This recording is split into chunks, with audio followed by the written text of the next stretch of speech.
Welcome back to episode 230 of the Hockey Cards Gongshow Podcast. My name is Josh. I'm here with Phil. I'm here with Baba Louie. And we're here with California Dave joining us today. Hey, Dave. How are you? I'm doing great. Thanks for having me.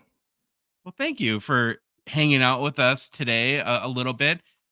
Now, you did an after party episode with us once before, so I think people in our Patreon and Discord will know obviously who you are because you chat there on a regular basis. And we're also going to get back to after parties soon, by the way, too. So we had a little bit of a hiatus from those. But because maybe people at large or the audience at large doesn't know you as well as those within our little Gong Show family, who are you, Dave? And why are you here? Well, I'm here because you asked me to be here. Oh, yeah. Good point. What do you want to know? Well, your name is California Dave, so you live in California.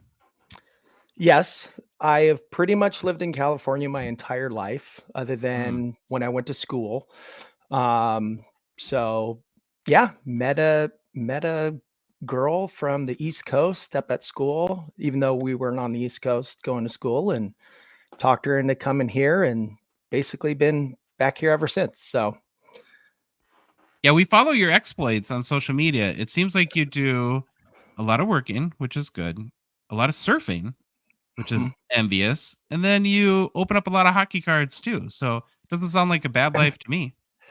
yeah, I mean, my philosophy is work hard and play hard. So you gotta enjoy life, and I put my body through the test, that's for sure. And my wife makes fun of me because half the time I walk back through the door after a hockey game or a softball game, I'm in half of a piece, limping or hobbling or barely making it back through. So yeah. Half your Instagram is surfing. Yeah. Yeah. You work hard, play hard, eh, Dave? Yeah, of course. California Dave, living to his name. Yeah. And who's your team and hockey card PC players? So my team, I'm repping the Dodgers right now because they're in the playoffs. I know. No one likes you, man. No, more than Houston, you guys are hated, I think. I know, but I'm a diehard Dodgers fan, grew up here. So, which is kind of funny because when I was a kid, I actually hated the Dodgers. My dad had season tickets with some other people, and every time we'd go to the Dodger game, I'd actually root for the other team. But then, over time that changed and I became a Dodger fan. And then, of course, I'm an LA Kings fan. So love hockey, love playing hockey, love going to hockey games. So nothing better. Who's your guy? Who's your guy? So my guy, my big PC guy is Luc Robitaille. So growing up in high school, I got really into the Kings, and Luc Robitaille was my favorite player. So that's who I PC. That's who I currently PC. Now on the Kings, they got a lot of good, young, fun talent, and they got a good core group of guys. They don't have a big superstar name, but they have some solid lines from 1 to 4, and so they're always competitive. What do you think of Clark? I got a lot of his cards. Do I keep him? Sell him? I say keep him. I mean, he's young, and we'll see what happens with him because he's Clark. There's a lot of mixed opinions out there on him. Is it more like if he could just be a power play specialist, he'd be good and not so good at defense? Is that sort of the consensus? Well, I think he's very offensive minded. So, he's not like your true stay-at-home D guy, which actually can be a good thing for the hobby because the hobby likes to see points. They like to see goals. And so he's kind of one of these young, exciting players that might add a lot of scoring for LA in the future as he matures and grows. Is he Clark with an E or no E? E. With an E, yeah. All right, dump him.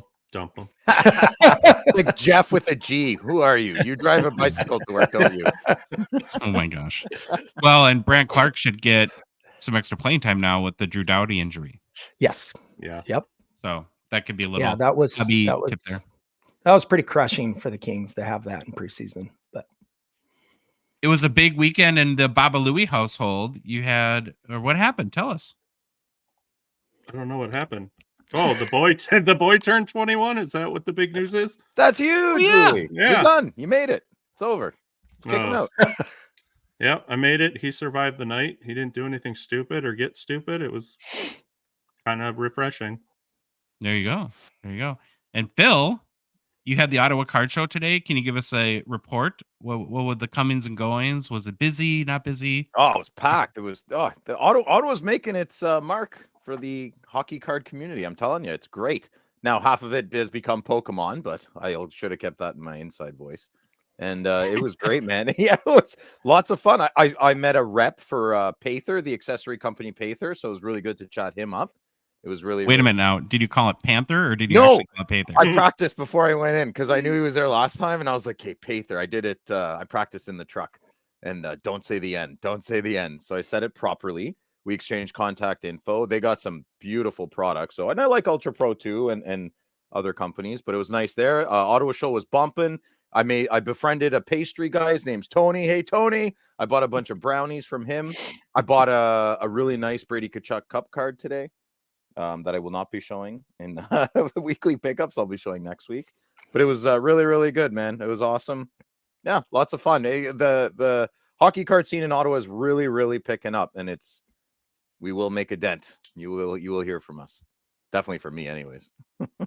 Did you see the guy in our Discord that said that he saw you there today and was too afraid to come say hi to you? What? Why would he be? No, that's so. I had my fedora on. I was very approachable. Yeah, I think he said he was talking to someone else and didn't want to interrupt. Yeah, so maybe too afraid to talk to you was a little bit of an over exaggeration. But I thought I would throw that out there because I know you and that you would strongly encourage anyone to come up and say hello, correct? Absolutely, especially if you're there with your kids. I did 2 breaks this week with my local LCS. Shout out of the box hockey cards. I didn't keep any of the hits. I just bring them to the show. I get a table every show, but I don't sell hockey cards. I just want to be there. So there's you want to come see me, especially if you have your kids with you. I'll just give away cards all day. Yeah. Nice. Came home empty-handed today. Well, hockey's back. How are we all feeling about our teams? We have 2 Wild fans, a Kings fan, and a Senators fan. Let's go quickly. Phil, what's the temperature on the Ottawa Senators right now? It's okay. We're 1-1. We can do better, but we have good management behind us. We'll be okay. Very happy. Are you impressed or still feeling out the whole Linus Ullmark goalie situation? No, Linus is awesome. Very, very happy. He's such a stud. He's a professional goalie. He gives us a chance to win every game, and that's all you can ask of your netminder, I think. Dave, how about your Kings? Have you guys only played 1 game so far? Or have you played? We've played 2. We won our first, had overtime, lost. Lost to Boston. But we start I can't remember. I looked it up. We start the first 7 or 8 or 9 games on the road before they come home. So they're starting on the road for a long haul before they come back. So sounds familiar. I believe they're doing a remodel to your arena and that there's a reason for that. Our Wild, Louis, too, they're at home right now. And I thought it was 1-1 last time. Are we losing? Well, we're not home. Oh, no. We're in Winnipeg though, right? Yep. 13 minutes to go in the third. What is the score still 1-1? Yep. Okay. Yeah, we're on I don't think we have a home game till November. So, and there's no arena renovation here. I don't know what the heck is going on there, but it is amazing. I think you guys will agree that we do have hockey to watch again every night, and it just feels the world is right again there. All right, got a quick few updates before we get started. Got to talk about Rip Party. Some more Rip Party updates, and we're going to have more even coming in the next few days. I've been completely blown away by how hobby businesses are stepping up to make Rip Party an amazing event. Just to recap, we've already had Slab Sharks help us fund the production, which is a lot. And so thank you to them. Mint Inc. is giving away 6 boxes, 2 2023-24 SPA hobby boxes, 2 2023-24 Series 2 hobby boxes, 2 2023-24 Platinum hobby boxes. Our LCS, Absolute Sports Cards and Savage, is donating 2022-23 SPA. Well, yeah, Dylan Gunther. You got Wyatt Johnston in there, so that box is heating up. And then Mike Card Prost is just announced that they were chipping in 2 2022-23 Ultimate Collection hobby boxes as well. We have light up displays covering our hit cam. Late game movie people are coming, giving away tons of stuff for the movie. So right now we're at 9 pretty sweet hobby boxes that we're giving away on Rip Party, which again is live from the expo. It's a live stream event, so it's on YouTube and all of the social platforms. Friday, November 8th, starting at 9 p.m. Eastern time. and we'll do, drawings by the YouTube chat. If you win a box, we'll open it up live on the stream, and then we'll send you the hits. We're not going to send the comments, but we'll send you all the good cards. And like I said a minute ago, we have more surprises, more giveaways coming. I am speaking this into existence. We are going to make this one of the biggest giveaways in the hockey hobby history. So I hope you're all there. Stay tuned. Dave, you were at the Chateau last spring where this whole idea sort of formed very organically. We just had fun, hanging out and ripping cards. What was that experience like for you last spring?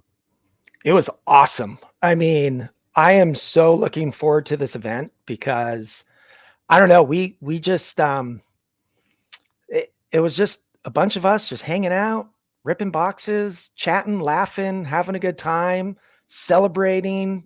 Big polls. We had some big polls. Phil had a big poll. My nephew Chandler had a big poll, and it was a blast. And so now it's like this is like the same thing times 10 because we're going to have live streamed. We're going to have, a lot of excitement. There's going to be a lot of people there. Sandwiches. We're going to have sandwiches. Just as long as we don't get pizza. Gotta have food, man. Yeah. Just as long as you don't order the same pizza as last it was time. the worst pizza. I'm sorry, guys. Yeah, I apologize for that. Phil was like, I got this. I got the food. Nobody, don't worry. I got you guys. And it was pretty much cardboard. Yeah, terrible pizza. We forgive you. Well, I got to go back to your nephew, Chandler, who honestly, and I'm really mean this, maybe one of my favorite moments in the hobby. I don't know where it ranks for you, Dave. Chandler hit a very nice McDavid patch auto out of a box of Stature, right? Yes. Yep. And he lost his mind in the most beautiful way. Yeah. Oh yeah. And he doesn't swear. He swore. He used profanities I have never heard before. He went into full on blackout mode, and it was the most beautiful, fun, exciting thing. And one of the things that I'm really looking forward to about Rip Party, and I really love about that night, and I think is a big reason why we're doing this, is everybody just roots for each other. Yeah. And I want to, like I said, I'm speaking it into existence. I want to give away the most boxes ever ish. And what I really hope is that the chat, everybody there is just roots for people, right? To hit huge cards. And that would be just the most amazing thing. So Friday, November 8th, starting at 9 p.m. Eastern time, our very first event, Rip Party, live on YouTube and all the other social channels.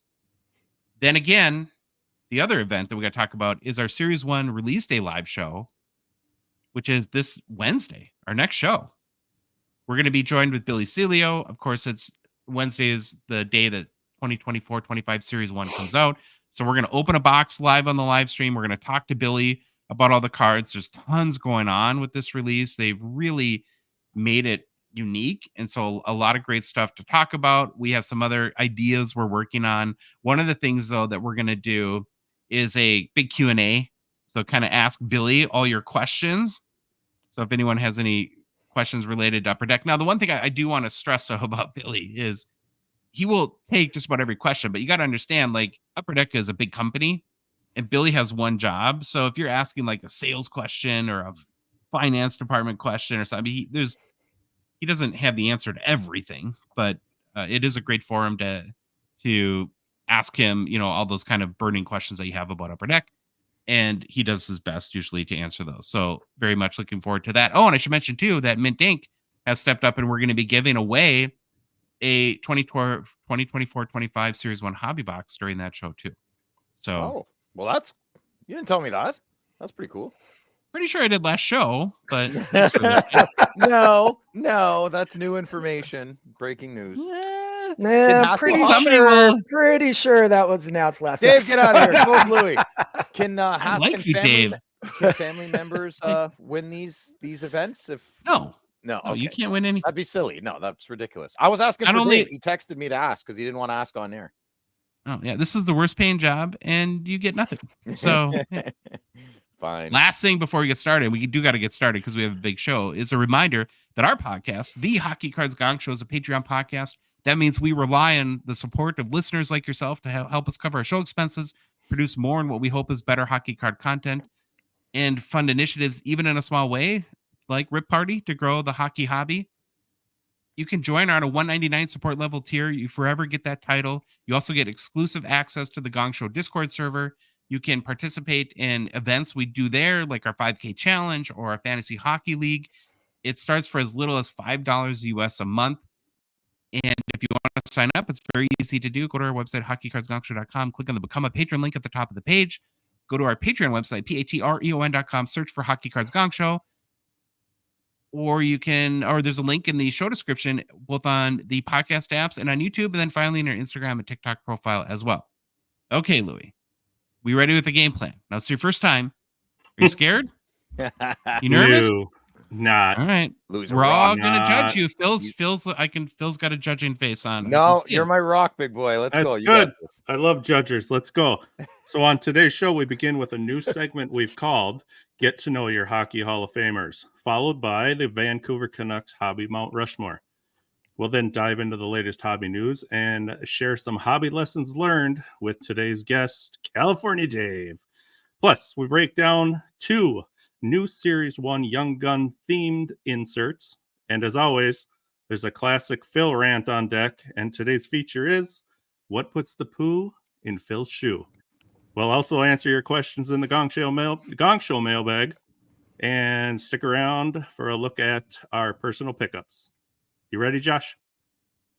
I'm ready, buddy. Okay. That was very good. That was very good, Louis.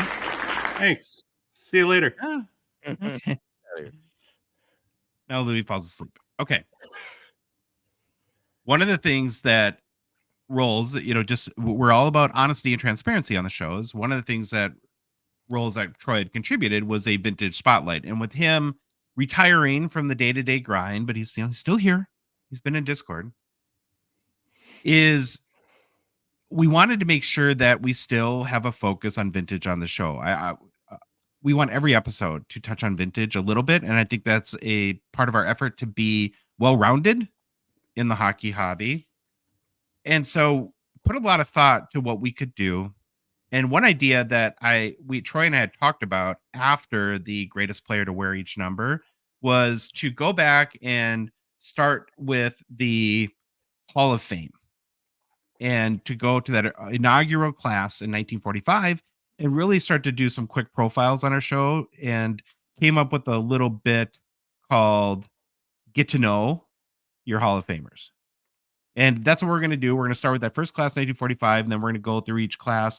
We're going to do a quick profile of each player, a little section on why you should care about him or her, and then go over some key cards in their hobby market.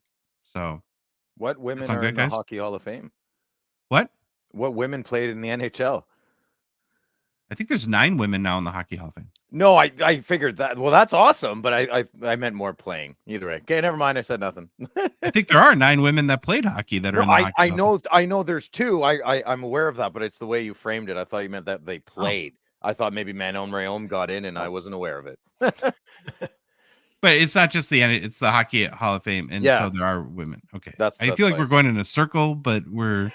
Can we edit this out, please? No, there are women that played hockey in the Hockey Hall of Fame. So I know. I thought it was the NHL. I'm the idiot. I'm very aware. All right, let's go. Okay. So one of the players that was in the inaugural Hall of Fame class in 1945, kind of wanted to start out with a bang, was Georges Vezina, and he's the player we're going to profile in this series. So remember, we're going to do a quick bio, why you should care about him, and then cover the hobby market a little bit. So Georges Vezina lived from 1887 to 1926. He was born, I need your help, Phil, here. Is it Chicoutimi, Quebec? Chicoutimi. Okay. Yeah. I was not even close at all there. So. It's a tough one. It's a tough one. And he was known to be cool as a cucumber on the ice, and therefore his nickname was the Chicoutimi Cucumber. But there was a French name for cucumber. I just didn't want it. Cucumber. No, that's not it. I just like saying it that way. Okay. Vezina is regarded as really the first superstar goalie in the game of hockey. Although living a relatively short life, he passed away at 39 while he was still playing, actually, for the Montreal Canadiens. He died after contracting tuberculosis. Which doesn't sound fun. Now, whether in the NHL's precursor, the NHA, or the NHL for the Montreal Canadiens, that's the only team Vezina would ever play for. In fact, between 1910 and 1925, Vezina is the only player to play goalie for the Canadiens. He played 328 consecutive games and never even required a substitute during a game. Wow. So every That's minute wild. of That's every game insane. for 15 years. As was custom of the time, Vezina's play style was strictly a stand-up style. There was no butterfly, of course, in the early eras of hockey. Okay, why should we care about him? Vezina is one of the most dominant goalies in the NHA and early NHL. He led the Canadiens to the Stanley Cup 5 times, won it twice. Now, 7 times in his career, he led the league in lowest goals against average and finished second 5 other times. So basically 12 of his 15-year career or whatever it was, he was either 1 or 2 in goals against. For much of his career, he was regarded as the best player on the Canadiens and was known for his calm and reserved personality. One of the things that I found that was kind of funny is it was written back in the day for probably one of the newspapers that if you went into the Canadiens locker room, you would typically find Vezina sitting quietly in the corner, reading a newspaper and puffing on a tobacco pipe. Stoic. How stoic of him. Yeah, it kind of made, how hockey was just different back in the day. Right now they're having protein smoothies and getting therapy. And here was George Vezina That's just how I puffing away, picture reading the Phil. news. Just Yeah. that if Phil was Vezina, that's what he would have been doing. That's old Phil. I don't do the smoking anymore. No. Just, I mean, the demeanor. Oh, the demeanor. Yes. Yes. Oh, thanks, Dave. Yeah. You look at me that way. Oh, thanks, Yeah. buddy. Until he got mad and his hands started waving and he Yeah. got all excited. That is more like Beaker from the Muppets, eh? Now, the season following his death, the owners of the Canadiens donated the Vezina Trophy, which is today awarded each year to the league's top goaltender as voted by the general managers as a way to pay tribute to him after he died. And I think with a number of these trophies, that's sort of how they came about. Kind of made me think of Johnny Gaudreau a little bit. And I wonder if like the NHL would find a way to, I don't know, maybe rename an award or something, or add something new or something like that for Gaudreau down the road. George Hainsworth was the inaugural winner of the Vezina Trophy. And of course, today the Vezina is regarded as the most prestigious individual award a goalie can receive. Now, talking about Vezina's hobby market, he's one of the most iconic and collectible vintage pre-war players. His 1911 C55 rookie card is easily one of the most iconic, sought-after grails in all of the hockey hobby. Most people that especially consider vintage would consider this a grail card. The highest sale of his rookie card is a PSA 7. It sold for $61,200 in May of 2021. So at PSA 7, there's 9 of them. The population count is 9, and there's only one graded higher. There's one at PSA. There's one 8. You'd have to check SGC too because they grade a number of pre-war cards. And then he only has a few other playing day cards because we had World War I mixed in here in the start of World War II, and that hampered the production of hockey cards. So there's a 1912 C57, which has sold for as high as $7,200 US and a PSA 4 copy in May of 2023. And then you got to jump basically 11 years to his 1923 V 145-1. Highest sale being this SGC 7, if you're watching on YouTube, that sold for $4,650 in May of 2018. And then the only other Vezina Playing Days card that I could find is the follow-up to the last one, which is the 1924 V145-2. Stupidest name ever for hockey sets, if I can maybe throw that in there. Josh, you said he was born in 97? 1887. Oh, 87. And So he this died is- in 1926. So this is this is 2 years right before he died. 2 years right before he died. He's 36 there. He looks like he's 55. They were Oh, definitely. Life was hard Yeah. back then, eh? Looks like he Unreal. played goalie every minute for like Yeah. 15 straight years. Yeah. In the NHL and NHA. And never missed a day. Weird. Yeah, in this card, the 1924 V145-2, what is this? PSA 5 sold for $3,600 in October 2021. And that's really it for Vezina's playing. So he has 4 cards That's it, eh? total in his career, and everything else has been some sort of tribute or retro card that you would find in a later set. So that's our first get to know your Hall of Famers. You guys learn anything about Georges Vezina? You like the format? That was This is great, good? Josh. Yeah, quick. Wow. That was good. Mm-hmm. Now it's important we remember history, the relevance of this. We need to talk about it. It's up to us to talk to our kids and all the young people listening to the podcast to keep this going. It's important. History is important. Why do you think, like, as we get older, we get more interested in history? You guys ever pondered this question? Always. Like, because we don't care when we're younger. We're invincible when we're younger, think- right? I know my every day I wake up, I more realize my mortality. Yeah. To get deep on it, when I was 22, I didn't think about that. Yeah.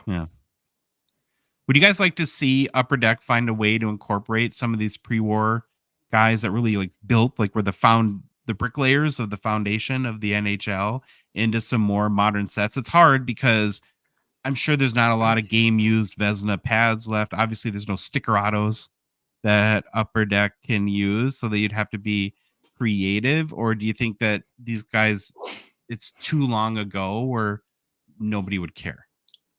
Well, I think go ahead, Dave. Okay, I was going to say, I think that, you had the SP Signature Legends that came out a couple years ago.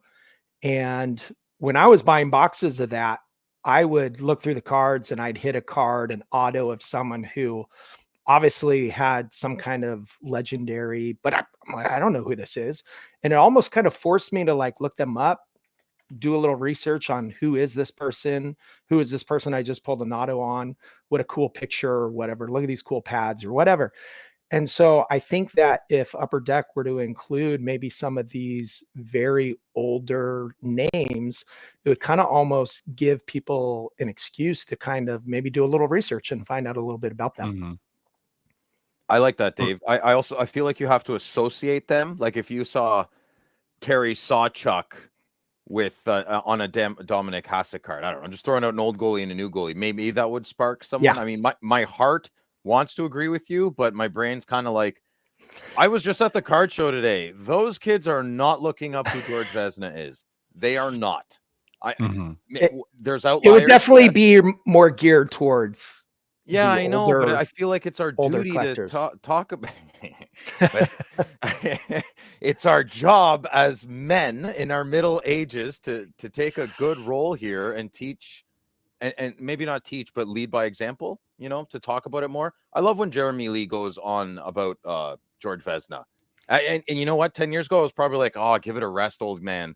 But like, I'm glad they still talk about it, and people we look up to. I'm happy that they've brought up these older players with us. We can't lose sight of that.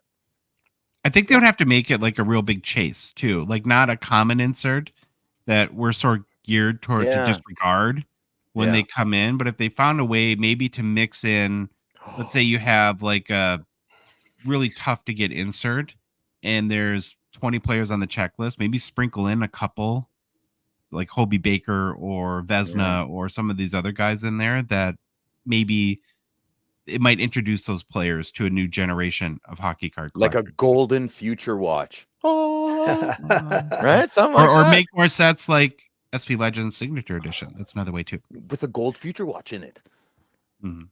Well, hey, my idea is great. You're going to talk to Billy on Wednesday. You can pitch it to him and we'll all laugh when he disregards I got a huge list for Billy right here. I'm working on it all week. I'm sure he's really excited about that. He's so excited. I mean, I feel like I was going to say, I feel like they do a good job of some of the older players, but not that old. Like you get a lot of the Bobby Orrs and the Ray Borks and those kind of generational players, but we don't get it like back. Like founding father stuff, right? Yes. Yeah. I mean, you got a trophy named after you. You should probably, know who it is. Ooh, 100%. nice. Hobby Mount Rushmore. Now, Dave, your team was the Kings. We did them a couple weeks ago. Did you follow along? Did you agree? Did you disagree? Are you mad at me? Tell me No, about that. not at all. I followed along. I agreed with you. I couldn't think of anyone who, I have some maybe picks of players that I love, but they're just, they wouldn't have made the cut. So Yeah. Okay. What'd you think of my Bernie Nichols? What about it? I thought it was a great suggestion. Josh laughed me off. Oh, the Bernie Nichols as a suggestion to replace who though? It was just to throw a name out there. I thought it was good. I just like saying You can't Bernie. give half solutions here, Phil. We got to give whole Half solutions. measures. All right. Well, we're ready for the Canucks Hobby Mount Rushmore this week. So last week we were so brave and nominated the four most deserving candidates for the Seattle Kraken Hobby Mount Rushmore, even though they've only been in existence for 3 years. So maybe we thought we should pick a team with a little more heritage at this point. As a group, we got together. We decided to tackle the Hobby Mount Rushmore for the Vancouver Canucks. I'm going to say straight away, as our British friends would say, I think. They say straight away, right? Straight away. Straight away. That this one was not easy. I did not like doing this one at all. I have a very much love-hate relationship with this whole bit. There were 5 players that I really, really feel deserve to be on the Canucks Hobby Mount Rushmore. And I already know people are going to get mad with where I went. But believe me, you can't be, I guess, madder. I'm most mad at myself, people. I'm most mad at myself. Well, 1 is easy. You should have had a problem with number 1. Well, we'll see. We'll see. Oh, okay. I even tried to cheat and make a twofer, but then I figured, well, that's taking the easy way out. And we don't do that here. We don't take the easy way out. So here we go as I tepidly step into the Vancouver Canucks Hobby Mount Rushmore. The first nominee I have is Henrik Sedin. He's a Swedish hockey player, played all 17 of his NHL seasons with the What do you mean? Go ahead, Josh. Why are you waving him off? I wave him off a lot. You're gonna have to get used to that, Dave. Don't look at your screen. Go ahead, Josh. Keep going. Oh, I can't wait for this. His 1,330 games played in Vancouver is the most in franchise history. Of the Sedin brothers, Henrik was not the goal scorer, Daniel was, but he did score 240 goals in his career, which is 7th most in franchise history. It's his franchise record 830 assists, though, that combined with his goals to give him 1,070 career points, which is the most ever for any player in Vancouver, for any Vancouver Canucks player. Now, for Sedin's awards and accomplishments with the Canucks, he played in 3 All-Star games, won the Art Ross and Hart trophies in 2010, where he had 29 goals, 83 assists for 112 points. He's a 2-time NHL first-team All-Star, 2-time King Clancy Memorial Trophy winner. He was inducted into the Hockey Hall of Fame in 2022. Now, the hobby market for Sedin, a little bit average or slightly below average. 1,092 Henrik Sedin cards have sold on the secondary market so far in 2024 per card letter sales history. Of those sales, 4 were for more than $500, and the highest selling Henrik Sedin card to date is this 2012 Flair Retro Green PMG 10 or out of 10 BGS 8.5 that sold for $1,592 in May of 2022.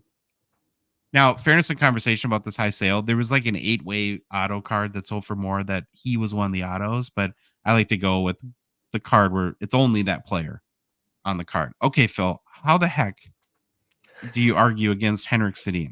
I'm just Pavel Bure's number 1 by landslide. There's no order in these. Oh, we've been through this. Yeah, but you should have said Pavel Bure. You went with the alien twin first. That's crazy. That's crazy. I would have gone Bure right away. Just your people are gonna get mad at you now. I'm just trying to protect you. How do you know that he won't be here? This is in no particular Josh, order. if he isn't here, you need to change your address immediately. Some crazy kid from Vancouver is gonna call you. Yeah. Yeah. Well, Dave, do you hate Henrik Sedin too? Or I don't hate Henrik Sedin. I do too. You just said I hate Henrik Sedin. No, I said he's an alien. I wish ill will towards his family. I did not.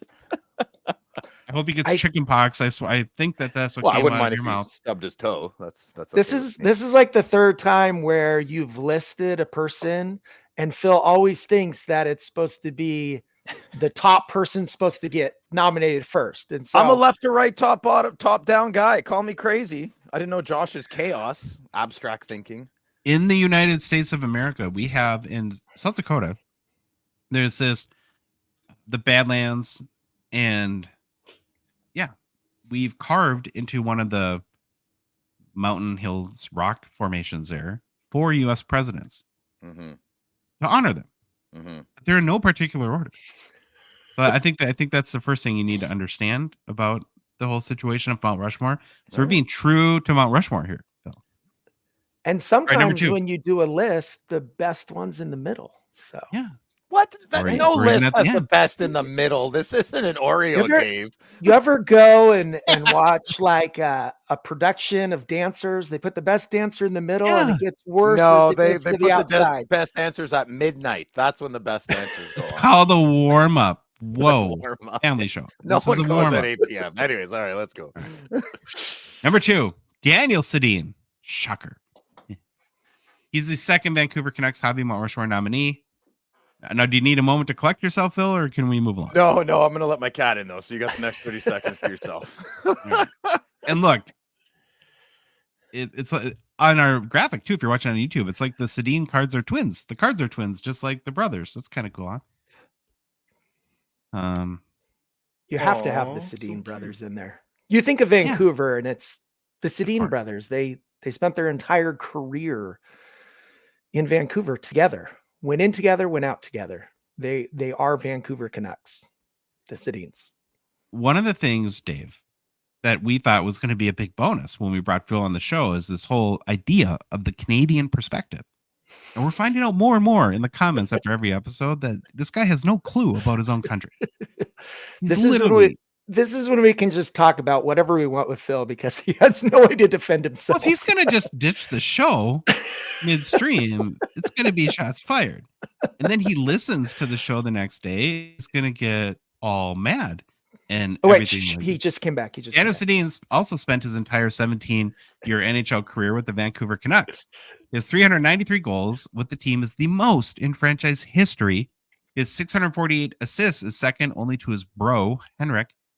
And his 1,041 points with the Nucks is only second to Henrik as well.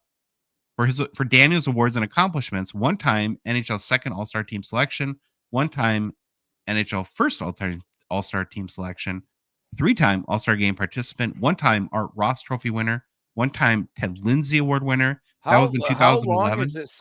That's a long time. Like he won. That's a lot of awards. Yeah. Thanks.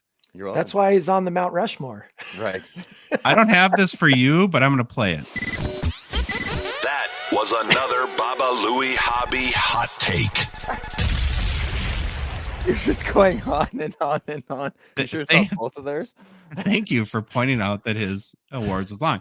What I was going to say about him winning the Ted Lindsay in 2011, though, that's sort of like the MVP as voted on by the players. I always find it interesting when a player wins that award but does not win the Hart Trophy. So in 2011, Corey Perry won the Hart Trophy that year. So there's a little bit of disagreement between, I guess, the media and the players. He was also a one-time King Clancy Memorial Trophy Award winner, too. Like his brother, Daniel was inducted into the Hockey Hall of Fame in 2022. Who do you think has a bigger hobby market, though, Henrik or Daniel Sedin? What do you think, Dave? I would think Daniel. Daniel's the goal scorer, right? Yeah. I would think he is just because he's more of a goal scorer and Hendrick was more of the set him up guy. Mm-hmm. I was going to ask you, Phil, but you've made me mad. So I'm skipping you on that question. All right. I hope that hurts in your heart, even though it won't. Well, year to date, 1,151 Daniel Sedin cards have sold publicly per card letter sales history. That's 59 more cards than his brother. Only 3 sales of 500 US or greater, so one less than Henrik. So it's about a horse apiece between the two. The all-time highest selling Daniel Sedin card is his 2012 Fleer Retro Green PMG out of 10 BGS 8, sold for $1,312 US in May of 2022. Same buyer, probably, right? Probably. Yeah. Possibly. Yeah, they're kind of twinsies. Yeah. Even though they don't have the biggest hobby markets, I believe, at least, I think Dave agrees with me, you cannot leave the Sedin twins off of the Canucks Hobby Mount Rushmore. You agree, Phil? Can you? I'd have to think Humble about yourself. it a bit more. I don't know. They're an absolute powerhouse, yes, but I don't know. The '90s Canucks had some cool people. So Well, at the end, all right, we'll let you say who should have been on the Hobby. Mount okay, Rushmore yeah, aside let's do from that. you. Okay. The third nominee is Phil Sweetheart, Pavel Bure, who also is the first 2-time nominee of the Gongshow Hobby Mount Rushmore Series. Thank you. We put him on the Florida Panthers, Hobby Mount Rushmore, and of course he's going on the Canucks too. Now, Bure played his first 7 of his 12 NHL seasons in Vancouver. His 254 goals with the team is good enough for 5th in franchise history. His 478 points is 7th in franchise history. Bure won the Calder Memorial Trophy as the top rookie with the Canucks in 1992. He played in 5 All-Star games with the Canucks. Bure was elected to the Hockey Hall of Fame in 2012. It's the hobby side, though, where Bure really shines for the Canucks Hobby Mount Rushmore. So far in 2024, 6,236 Pavel Bure cards have sold on the secondary markets per card ladder sales history. 50 of those sales have been for more than $500 US. And the highest selling Pavel Bure card is a 2015-16 The Cup limited logos that sold for $4,445 US in February 2023. It's yet another queso of disappearing eBay photos. So instead, we're going to show a 1993 Parkhurst base card. You should have showed his rookie card of him sitting there on the wall with his rollerblades on. Rollerblades, yeah. Gross. I'm so sick of these disappearing eBay photos. It's very annoying. When doesn't eBay know we're trying to make a show here?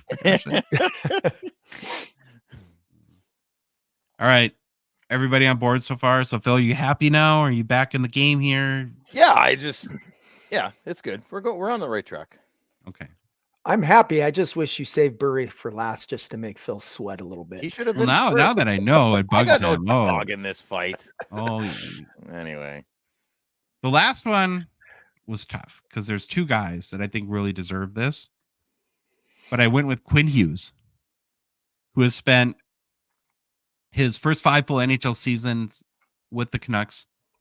He has 43 goals, 292 assists for 335 points and 367 games played.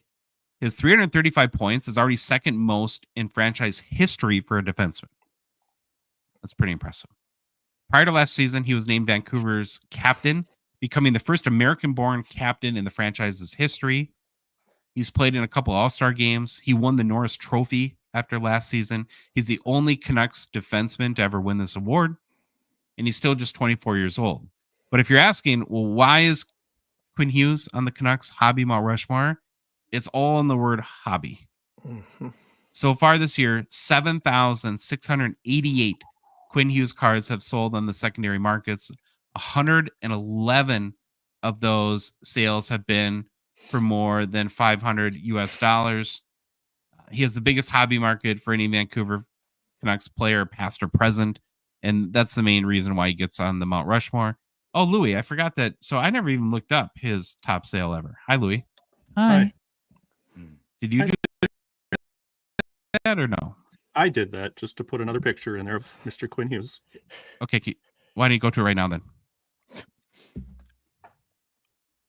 Go to what? The highest sale ever. Oh, I didn't put it in there. I just put the card in there. Okay. You don't have it. Oh, I don't have it. Okay. Well, yeah, he's a few $1,000s. I'm guessing like $4,000 or $5,000. Sorry, Yeah. that was a miss by me. Yeah, and me. Okay. 2 Bye, negatives Louis. make a positive, boys. Probably not. But now we get into the snub. Okay. And I really, really hemmed and hawed between Quinn Hughes and the next guy, Roberto Luongo. It's a big miss there, Joshy Poo. Well, I don't feel great about it. So Luongo spent 8 of his 18 NHL seasons in Vancouver. He played in 3 All-Star games with the team, won the William M. Jennings Trophy while in Vancouver. His 252 wins with the Canucks is the most in franchise history. In 400, listen, this is pretty impressive. In 448 games played with the team, he posted a 2.36 goals against and 0.919 save percentage. Wow. Obviously awesome in Vancouver. Now, here's the thing, right? And we kind of get into these sticky wickets between two players a lot doing this. On a purely hockey Mount Rushmore, I think I would have easily gone with Luongo. But again, this is a hobby Mount Rushmore. And year to date, 2,058 Luongo cards have sold on the secondary markets. Again, compared to over 7,500 for Quinn Hughes. And so in my mind, that's why Quinn Hughes got the nod. So like this is how I see it though. So I've never met a Sedin Twins collector. Never. I've met a plethora of Kirk McLean collectors. I've met a Matthias Oland collector, Gino Ojic collector. That's how. So I'm maybe I'm biased from my own personal experience. You know, I know the Sedins have played the most games for them, or probably up there. But like, so did Dan Smile. You know, like, do you guys know who that is? Exactly. Right? No. No one in the hobby, I'm sure, collects them. Maybe. Honest question though, like, what's the furthest west you've ever been in Canada? I lived in Banff for 6 months when I was 17. That's in Alberta, but that's it. I came back home. But you never lived in BC though, right? So you don't No. know like how many maybe Sedin collectors are from that area. Fair enough. Fair enough. And hockey cards I don't weren't either on my mind in Banff, so I didn't meet any hockey card collectors out there. I want to go to Banff. It's such a great name, Banff. Yeah. You want to go to Canmore? It's a little tamer, I think. It's almost as good as golf. Yeah, Minnetonka. Oh, do you guys know I got a Gilf Storm T-shirt to wear? Yes. At the Expo? Ooh. I don't have my Minnetonka hoodie yet. I want a North Dakota University sweater too, as well for Pinto, please. Oh, I can't do that. Is that a bad thing? I'm a Gophers alumni. Oh, Not so doing it's that. you guys are enemies. Hated, of course. That's Yeah. why you make fun of Pinto. Oh, it all makes sense now because he's from North Dakota.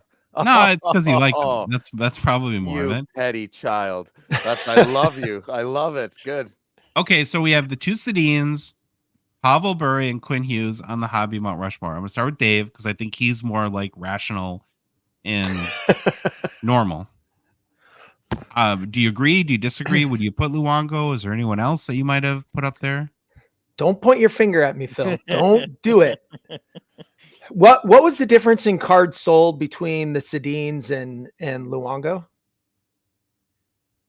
Luongo's the about stat? double. So that, Luongo's about double. and again, it's a balance between hockey and hobby. And how do you not? Because the Sedins kind of own the record books there. Yeah. And that's why I felt like I almost talked myself into doing a twofer and cheating and saying, well, it's Just like they have lump the the same Sedins together. DNA. You should have. But Take I the felt like umbilical that was cord and wrap them up again.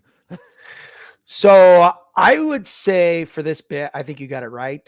The reason why is I think when you get to the point where it's kind of like you're balancing between players and goalies, people generally, I don't know, go with the player more than the goalie. Like sure. players have a stronger hobby chase more than goalies, although this one's different because you're saying that Luongo has more cards sold than Daniel and Hendrick, but it's like, I wonder if it's because they are two different people. They get like almost like split to where when you're buying one, you got to buy the other, or you only buy one, not the other. I don't know. Yeah. Can I make another quick point about that though before we get Phil your input? Is you got to remember too, Luongo played the majority of his career in Florida. Yeah. And the Sedin's only in Vancouver. So when you look at Luongo's hobby sales, if you want to get like really nitpicky, what percentage of those are Florida Panthers cards versus what percentage are Vancouver Canucks? I don't know. I didn't go through all 2,000 and split them out like that. But that's a factor too. I mean, when I think of Vancouver, that's what I think of. I think of the brothers. So what about Quinn Hughes? Do you think he's deserved being? I think he's deserved because, I mean, look how many cards have sold. He's very young. He's only been in the league. What did you say? 5 years? 5 years. I mean, 5 full how seasons. many? He's a stud, and he's going to be basically the. There you go, Phil. There you go. He's going to be the face of that franchise for a long time. Mm-hmm. So. All right, Phil, is there anyone you would have, besides the Sedins and Pavel Bure and Quinn Hughes, that you would have put in their place? And then if you say this person should have been on there, you also got to say who you'd take away. No, your list is good, Josh. I'm just being an antagonist for a little bit, but there's like Marcus Naslund. He's kind of a big one, but I don't know. I've never met a Marcus Naslund collector either. Like Todd Bertuzzi. Yeah, I think there was something like 500 cards of his that had sold year to date or something like that. Okay. Yeah, no, the list is good. I get it. I'm just hooting and hollering as usual. Okay. Slab Sharks is a Gongshow partner and sponsor, and we're grateful for their support of our show. The current Slab Sharks weekly eBay auction is live. Guys, this week there's 3,736 cards to bid on and add to your PC in the Slab Sharks weekly auction. 3,700 cards. What's going on? I mean, that's crazy. Congrats to them for they keep building this business at a rapid rate, and it makes these auctions pretty awesome. So I asked California Dave, Baba Louie, and Phil to each check out the auction, pick out some of their favorites. And because you're our guest, Dave, we're going to start with you, and you picked out a couple cards that stood out to you in this week's auction. So I'll turn it over to you. Okay, so this first one, if anybody knows me, they know I have this thing for clear cut. I don't know why, but I just absolutely love this product. This card in particular, even though, most of the cards in clear cut are clear acetate cards, this is one of the cards that is not acetate and not clear. But if you look at the UD Canvas cards, probably some of the best photography as far as cards that are out there. And so I love that they've taken this card, they've put it in this set, they've put it on card auto. This one particularly, the 1 out of 25, they do in the blue ink, which I love the blue ink, and I absolutely love the hand numbering. The hand numbering is just, I love hand numbering over like the stamps or whatever, which this could be a rarity too, because didn't Billy Cilio say that It's going away. It's going away. So yeah, and they don't have the person who works there anymore who was doing all the hand numbering. So would that be a calligraphist? Yes. I don't know. I think that's a degree that you get at university. Can I just interject too here for people that are listening? We're talking about is a 2021 Upper Deck Clear Cut Canvas auto for Connor Hellebuck out of 25. Yeah, sorry, I forgot to mention. No worries. Are you a big Hellebuck guy, or you just like the card? Well, I personally, if you look at Hellebuck, he's probably one of the, if not the best goaltenders in the league right now. And I don't believe he has a huge hobby chase. So this is a card that you can probably scoop up for a pretty good price, as opposed to some of the bigger name goalies that are out there right now. Yeah, Phil's flexing within his exquisite patch auto there. Look at him. Connor Hellebuck was your first one. And then the second one is a 2021 Exquisite Collection Jerome McGinley Retro Auto Patch short print out of 10. So what stood out to you about this card? Okay. This card, this hits all of my feels. This is the perfect hockey card in my opinion. I love patch autos. This particular set, this particular design, this exquisite auto patch set. What year is it, Phil? This throwback, is it? It could be 2021 or 21-22, man. No, but I mean, card is 03. 03. So wow, that's one of that's the original. That's wild. So this is my favorite exquisite card. You look at the patch is insane. It's so good. It's only numbered out of 10. You got an amazing player on it. This is just, to me, this is a hockey card. This is the perfect hockey card for me. 4-color patch for Ginla. You got the Flames red, yellow, black, and white. Is the Flames? I know they call it the sea of red. Is it only me? I always thought that was more of an orange than a red. Am I the only person that ever thought that? On a Flames jersey? Yeah, that's red. I don't see orange. Okay. Hey, Louie, you're colorblind. Can you agree with me? Just so I don't feel so bad, please. Just say, yeah, I think it's orange, Josh. I think you're right on, Josh. Thank you. You're See, I think he knows everything. I think that's a 21-22 exquisite, boys. It is, but the Yeah. design is the Oh, the 03. design. I'm sorry. Yes, Yeah. always the 0304. Yeah, yeah. Yeah. Beautiful card. Because they have different designs of this card. Mhm. But this one's my favorite one. I Are don't know why, but this one I just love the look of this card so you much. going for it, Dave? I Maybe don't know. we'll- Probably not now. If I was going for it, I probably wouldn't have highlighted it. Okay. to inform a whole bunch Yeah, of I like people. it. I might want to go for it. It might be a little bit above my pay grade, but We could cut it in half. It is We could both we'll buy go it and cut it in halvesies half. on it. Yeah, we shall cut the bike in half. Okay. Yeah. All right, now we got to bring Baba Louie back because he went through the auction too. He picked out a couple favorite cards. So, Baba Louie, what's your first favorite? 2022-23 exquisite collection Martin Brodeur endorsement Ooh. relics patch auto out of 10. Can you say his name again? I thought that was Martin very Brodeur. wow. Ooh, sexy.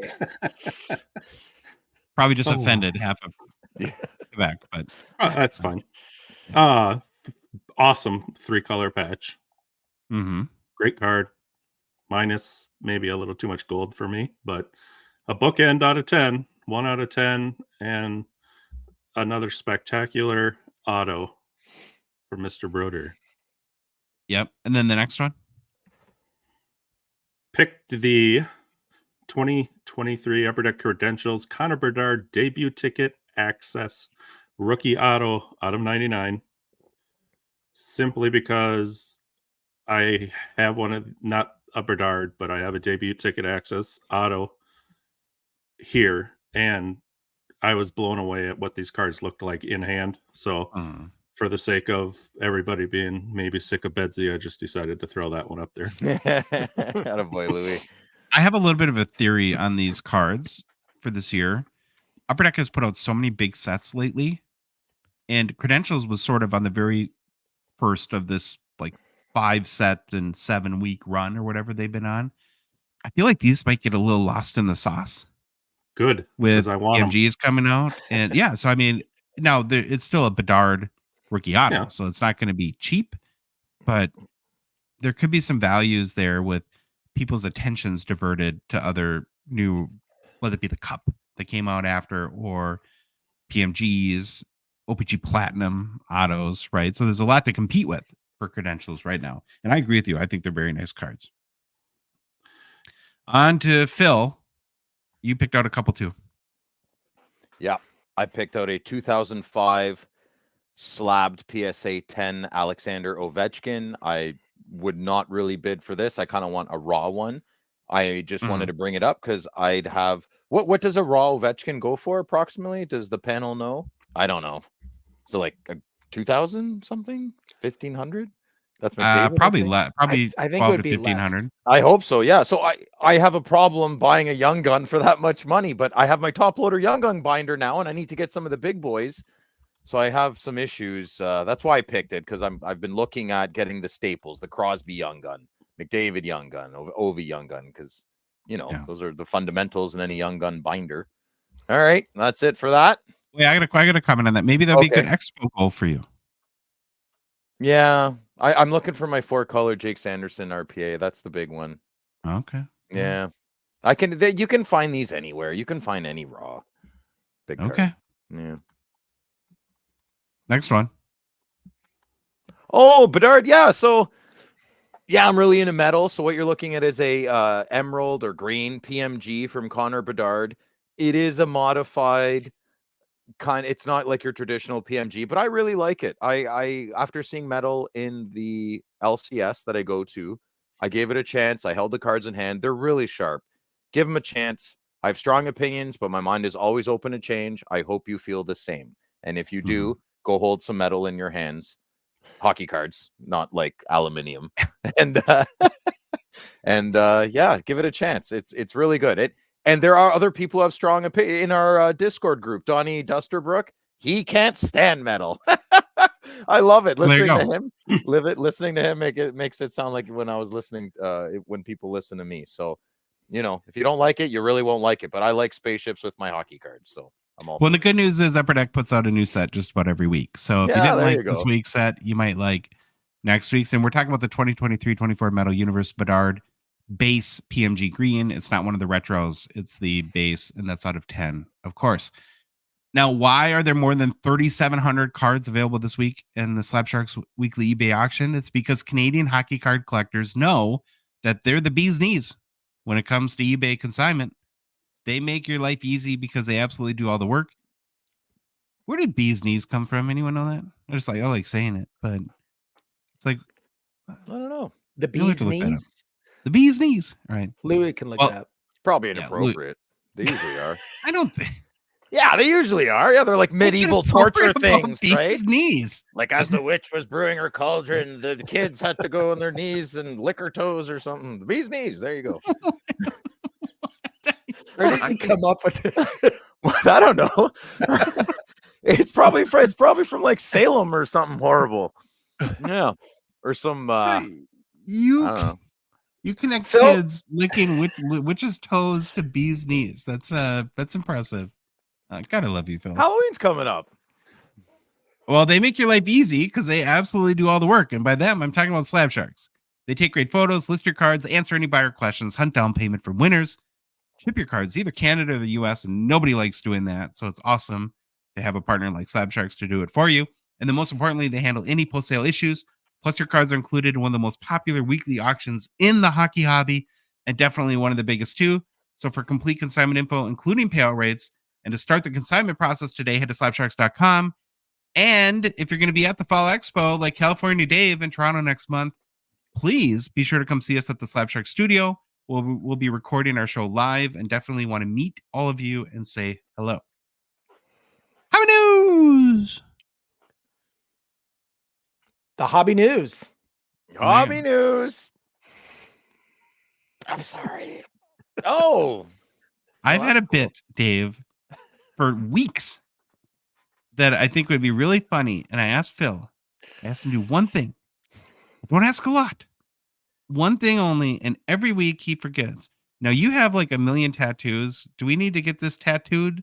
I'll do it. I this week I genuinely forgot, Josh. I am sorry. I am sorry. I got thrown off by the midweek podcast. I'll get on it. I'll call Aunt Helen soon. Well, I would be mad, but I'm very excited about this next bit. So we've done this like periodically. I think most people know about the Road to Infinity that we do in Hobby News, where we're tracking the rise of the Bedard base Young Guns PSA 10s, but not today. We have a new one to sprinkle in. Our guy Phil, Dave, you ever heard of Phil? You know of him? Okay. Heard of him. Well, Phil's gone all in on one Shane Pinto. Pushed all his chips in, taking a huge gamble. You guys getting the puns here? Yes. Okay. Leave Shane alone. It's not his fault. He's a good boy. Phil's purchased nearly 400 Pinto Young Guns. Yes, you heard that correctly. 400. So during this season, we're going to periodically track Phil's ludicrous investment, or gamble, as some might say, on Shane Pinto. Okay, Phil, so do you want to like state your case why you think 400 Shane Pinto Young Guns is a good idea? I'm over 400. Today I traded my friend Jeff Smith. Yeah, I got 60. They're right beside me. What are 60 Shane Pintos for an Alfredson Topps Finest Refractor PSA 9. We straight up traded. Yeah, I got 60 on the nose. Yeah. So I'm well over 400 now. Well over 400. I basically need my own box for just his Young Guns. Listen, man, I have pure vindication. So I tried to prospect. Pinto was my attempt at prospecting a few years ago. So when his cards rose to like over $20, I was like, I stopped buying them, right? I had like 50 or 60. I was getting them all for under $10. But then he had a few hat tricks like 2 years ago. It was not a few hat tricks. He played very well. So his cards rose to about $20. Then I stopped buying them. Then when he stopped playing well, then he got hurt. He got injured. Then the gambling thing, man, I just cleaned up. People, I got so many for $3 to $5 on COMC. Just I'd pick up 10 a week for like $4. On what? COMC. Okay. Yeah. So, it just accumulated, and then it became a bit of a game. And then when I saw them under 10, I was like, all right, I'm mopping the floor. So I've cleaned up the floor about 3 or 4 times on COMC. Are these all base? do you have any exclusives, any high gloss, or Yeah, they're all base? I have 17 or 18 exclusives, my and I only have one high gloss. Oh, you want to know something crazy? I found a Jake Sanderson high gloss. I have 2 of them now. I didn't know I had a second one. I'm really excited. I only thought I had one. Forgot. I'm super excited. I have 2. Yeah, and Shane Pinto, I have 1 out of 10. His high gloss. My boy Shant in Montreal, he has 3 Shane Pinto high glosses and the only PSA 10. Shout out to my Armenian brother Shant. How you doing, buddy? Yeah, he knows. All right, Mike. I have a question for you, Phil. How did you Okay. find another person that had 60 Pinto Young Guns in a trade offer? That's insane. Yeah, so Ottawa really loves Ottawa players. There's a lot of me's. Well, I'll be careful how I say that. There's a lot of similarities of my characteristics that other people have in buying the same card over. And Jeff's a dealer, so he takes them in on trade, and he's not. He has a table at the show, and he's a big Alfredson guy, so we just traded straight up. Those are the best trades when no money's involved. He's happy, I'm happy. We all win. I unloaded. Or he knows the sucker, maybe? I don't know. Yeah, maybe he knows something about Pinto's future. You guys are going to eat your words so bad. What if I got Pinto on here? You guys be like, "Oh, Shane, how's it going? Hi, I'm Josh from the Gong Show." Yeah, and then, "Oh, I'm Dave." Yeah, you'd be all little fanboys. I would be girl. amazed if you can get him on the show. I would like to see that. Yeah, happen. well, obviously I can't. I message his dad Frank all the time, but I think the only thing I'm getting is a restraining order, probably. Okay, now are any of these graded or are they all raw? No, they're all raw. They're all raw. That's a bad year. That's the last year before they printed in Italy. So there's very few gems. Like that entire year of Series 2 is trash. Just garbage. Garbage. So basically you've done the 5K challenge entirely on Shane Pinto Young Guns. Yeah. You're saying. Yeah, pretty much. In real life. In real life. Yeah. Now today we're going to establish the baseline in the Pinto Watch. And like I said, we're going to periodically do updates. So there's no update today. This is just a baseline. But as of the start of the season, now a Shane Pinto base Young Guns is going for about $5. So you have about, what, 2,500 US in Shane Pinto Young Guns? So look, these are the ones I bought today. Oh, my Lord. And Josh, that comp that you're looking at, that is like 99% chance that was a comp that Phil used. He actually bought the car. Get out of here, Dave. Yeah. Dude, you look at like the last like 50 comps for Shane Pintos, they're all gonna be $5 because that's Phil. It's me. Buying Yeah, them. Look I'm at the manipulating the market. Oh my gosh. Listen. If my DCA, just round up. Like I said in group chat, I under-promise myself and over-deliver. Round up. Say I bought my DCA, dollar cost average, is $10. Let's just say. And let's revisit this at the end of the season and see how it goes. Okay. Yeah. So in a couple weeks, we'll check back in and we'll see how your bet is paying off. Can't wait. Do we give him to Sylvain after? He'll be mad. He'll be like, I can't believe you didn't give him to me to put him in the Slap Sharks. Yeah, I want you to put all like 400 in one Slap Sharks auction. See how that the goes. market. Shane calls me himself. Dude, what are you doing? We have some updated Toronto Fall Expo autograph signers. So we've done a few updates so far as who will be signing autographs. And we have some more that were recently announced. So we're going to roll through them real quick. Former Montreal captain Shea Weber will be signing. You a Shea Weber guy, Phil? Yeah. Okay. That's your Larry David part of the show. Yeah. Right. I've no opinion. For all the goalie fans, Stars legend Tim Thomas will be signing. Played a little bit for the Bruins too. He played like 8 games for the Stars, so that's why I threw that in. Also, Leafs legend and icon Frank Mahovlich will be signing as well. He's a good-looking guy. Yeah. And these are on top of players already announced like Brian Trottier, Grant Fuhr, Chris Chelios, Jeremy Roenick, Tony Amante, Serge Savard, and others. But there's one more announcement that I'm almost certain will spell disaster for our show. We just lost Troy for the Expo, which was a big hit. And now I fear, Phil, you're a complete goner too. Because, of course, the Baywatch ladies will be signing autographs as well. Now, Phil, do you need someone right now is there someone at your house to hand you a paper bag to hyperventilate in? No, it's $200. $200. You can meet them all. It's great. Now there could be some stepmom material in here, Phil. Absolutely. Yeah, absolutely. Hasselhoff's home from McDonald's soon. We're going to talk about it. You're generally a humble guy, but you like to brag around about your charm with the ladies. So I want to see you get any one of these to the Slap Shark studio for an interview. That's your challenge. Josh, private things stay private. Can you not do it? I don't think you can do it. I'm a confident person, absolutely. But come on, man. No, I'm there. I'm there for cards. I'm not there for stepmom hunting. I go to chapters for that, or bookstores and weddings. Josh, what are the chances we get these ladies at the rip party? That's what I'm saying, Dave. Yeah, that's up to Phil. I mean, Phil's the. Well, we need someone to open up those boxes. Give me a mission. Yeah, I'll see how interested they are in middle-aged, hairy Greek bald men and hockey cards.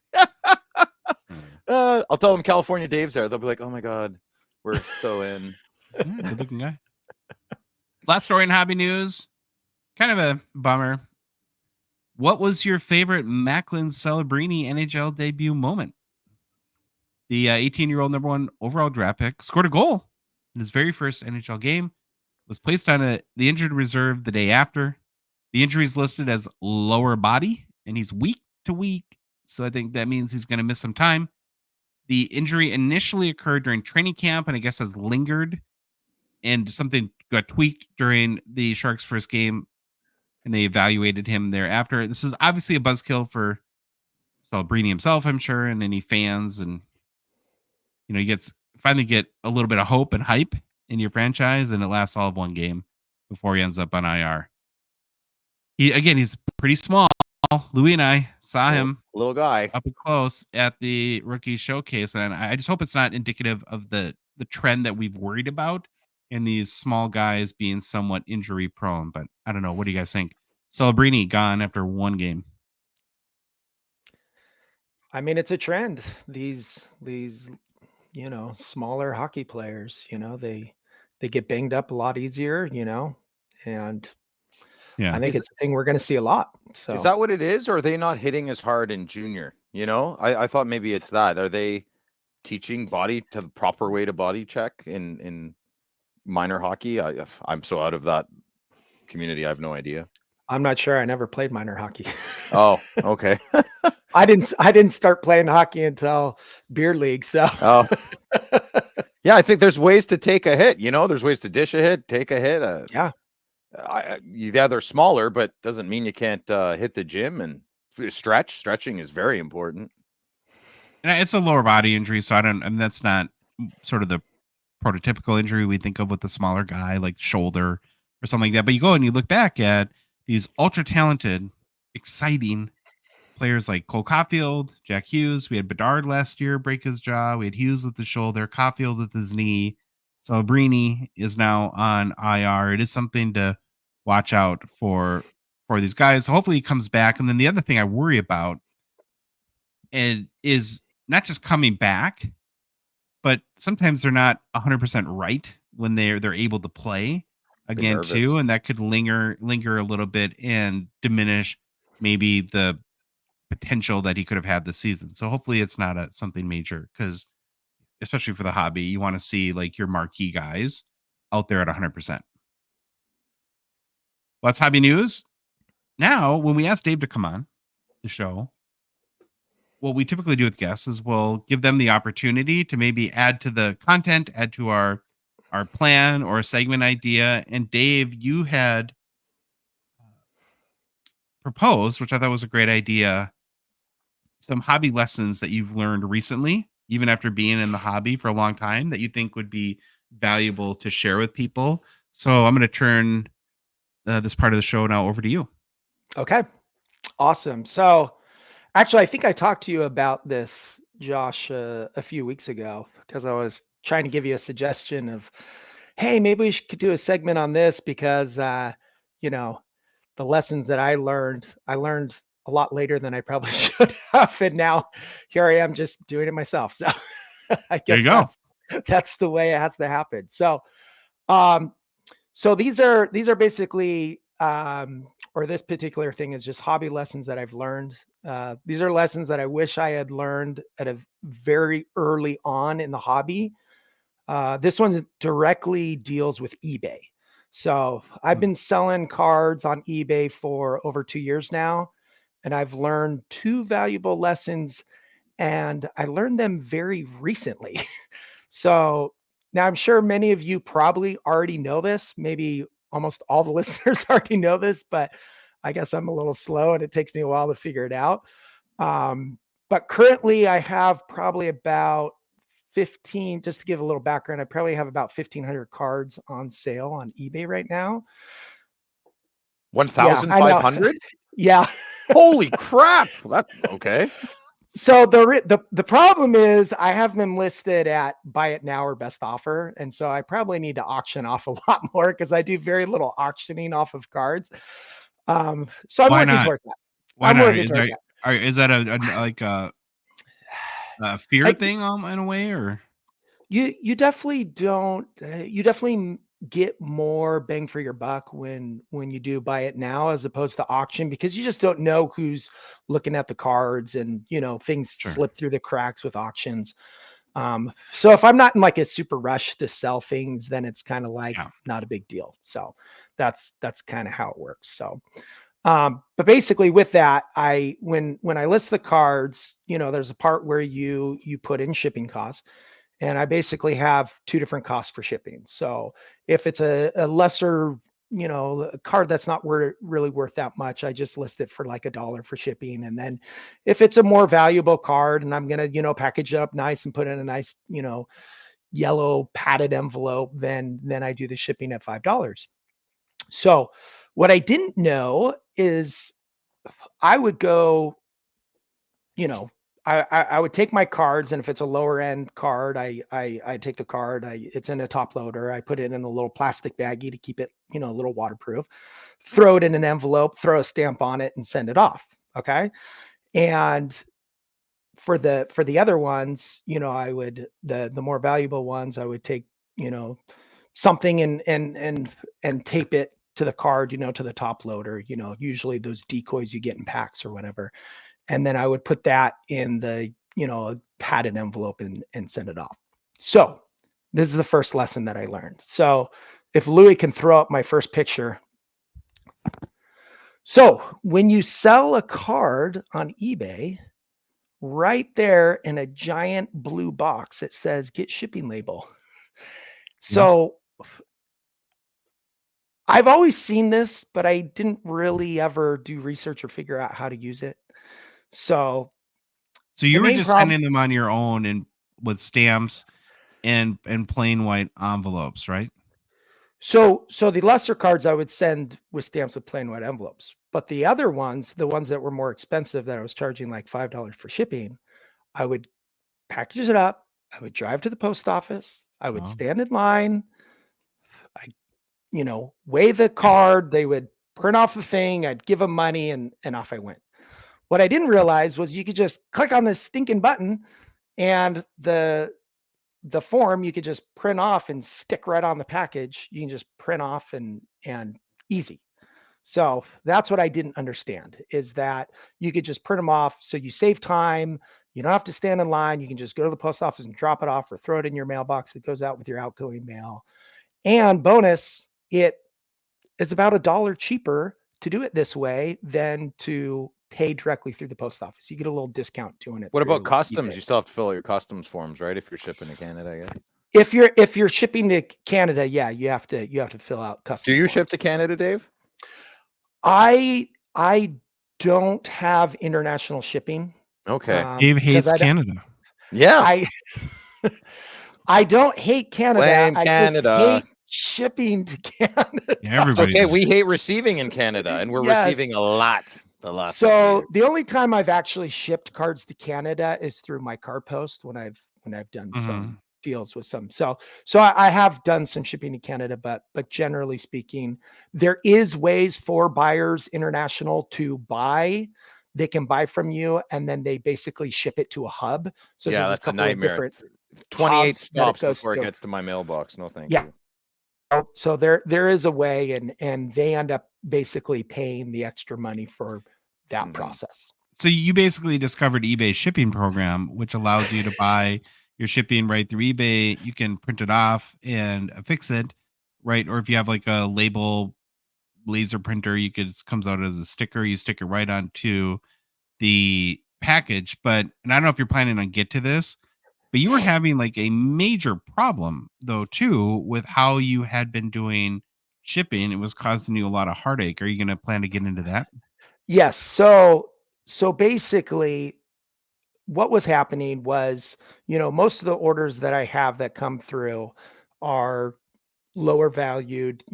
I throw in a plain white envelope and I ship it off. Well, I've probably shipped about 200 cards in a envelope with tracking. And guess what? Not a single one of those have been lost in the post office.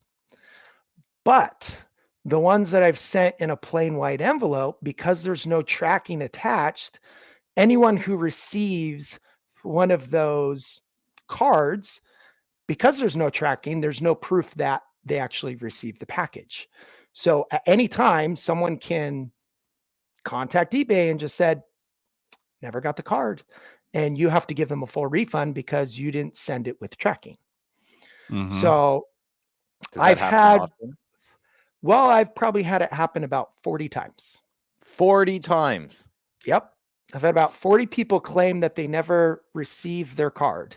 Mhm. So I was on eBay several times talking to people, trying to figure out a solution. The problem is, I don't think the people at eBay really know what's going on with their company and how to resolve problems. But one time I actually was talking to someone who knows what they were talking about. And he's like, you can just pay for tracking with a plain white envelope. I'm like, what? So, Louis, throw the next picture up. So when you go in and you select your shipping service, right there next to shipping service, there's a little like pencil. If you click on that pencil, show the next slide or the next picture, it pulls this up. And guess what? You can change it to the 69-cent version, which is for a plain white envelope. That what? Wow. Comes with tracking. And so you can actually send, and this is something I didn't know, you can actually send a card in a plain white envelope with tracking. It only costs 69 cents. With that card, you can see right there the compensation if it's lost is $20. If you send it for, in this case, $4 for tracking, it you get compensation up to 100. So basically, any card that's maybe $15 or less, you can send it and be covered. That's That is awesome. something I didn't know. So I'm just thinking that there's probably other people out there who are just throwing it in a plain white envelope and sending it out and don't know that you can actually prepay and get the tracking and save some money and protect yourself from people claiming they haven't got the card. I want to reiterate that just for a second, and this is why I love you sharing this. And maybe 9 out of 10 people listening are like, well, duh, this is what I do all the time. Yeah. But this was Maybe hobby more. changing for you, right? And so if there's even one person that this like totally, because you were really stressed out about, and you were mad that all these people I was mad were because it was taking like advantage 2 or of you. 3 a month that were notifying. And then I get that email that said, oh, item didn't receive. And then I'm just And like, you know I they know did. you received they it. did. They did. You know they And don't they're put the like- shopping cart away either, right? They're like $5 cards. I'm like, come on, man, you're doing this for a $5 card. Like the effort just to save $5, it's just insane. But I'm like, there's no way eBay or the post office has lost 40 cards. There's no way. So it was very frustrating. And so I'm very happy that I found the solution. I'm very sad that the first few times I called eBay, they didn't even mention it to me as an option. Yeah, that's crazy. Which is crazy. That's wild. Yeah. Hiring fast and hard. Mm-hmm. We're all about forgiveness on the show, Phil. Do you want to take this opportunity and fess up to California Dave that But what? was you? Tooted on air? Did someone toot? No, you're the one who's taking my cards and claiming you haven't received them. I'm a card snob. I'm not stealing your crappy cards, Dave. Oh, wow. I said it for a fact. I actually Wow. love Dave's cards. We share a lot of similarities. Well, thank you, Dave. That, like I said, very, very helpful and a good reminder to people. Use eBay's shipping program if you're selling cards on eBay. Yes, they have it there for a reason, and you should use it. It just took me a long time to figure it out. So We're going to move on to new product releases and kind of get into our main topic of conversation for the show regarding the Young Guns Outburst retros that were recently announced in the last couple of days, and then kind of talk about the other Young Guns themed insert that's in the upcoming 2024-25 Series 1 this upcoming Wednesday, Young Guns Renewed. And a reminder, new product releases is brought to you by your friends and partners at Mint Inc. Be sure to check out mintinc.ca for all your hobby box needs. They have great prices and ship everywhere in Canada. They also have singles and breaks, so you can join in and all the fun. It's right on their website. Okay.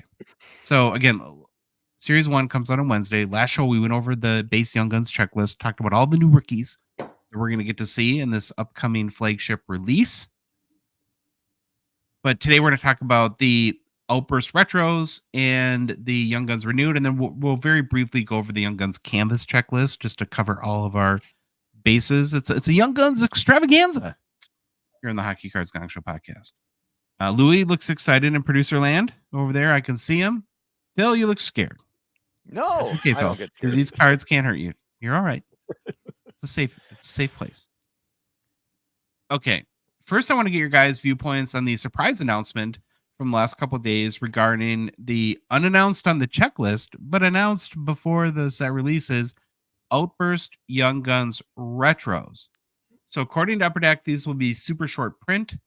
Now, again, super short print is a term that has a lot of interpretations throughout our hobby. Some people think it means like 5 to 10 copies of the card. Others maybe more. I'm also not sure it gets applied consistently by Upper Deck from set to set. So it's a little ambiguous, but regardless of where you think that falls, I'm sure these will be a pretty tough chase. So what Upper Deck has done for the last 3 days is they've released one image a day of these cards. So we've seen 3 so far. So the 2019 Nick Suzuki Outburst Retro Young Gun. Then the 2003 Patrice Bergeron. And then finally the 2020 Timmy Stützle for Timmy Tantrums, as Phil likes to call him, for the Ottawa Senators. So it's the same Young Guns design and photo as each of the players had in their original Young Guns base cards, but basically the twist here is Upper Deck added the Outburst Silver background that, of course, debuted last year in 2023-24 Series 1. Okay, so I have a bunch of questions about this card.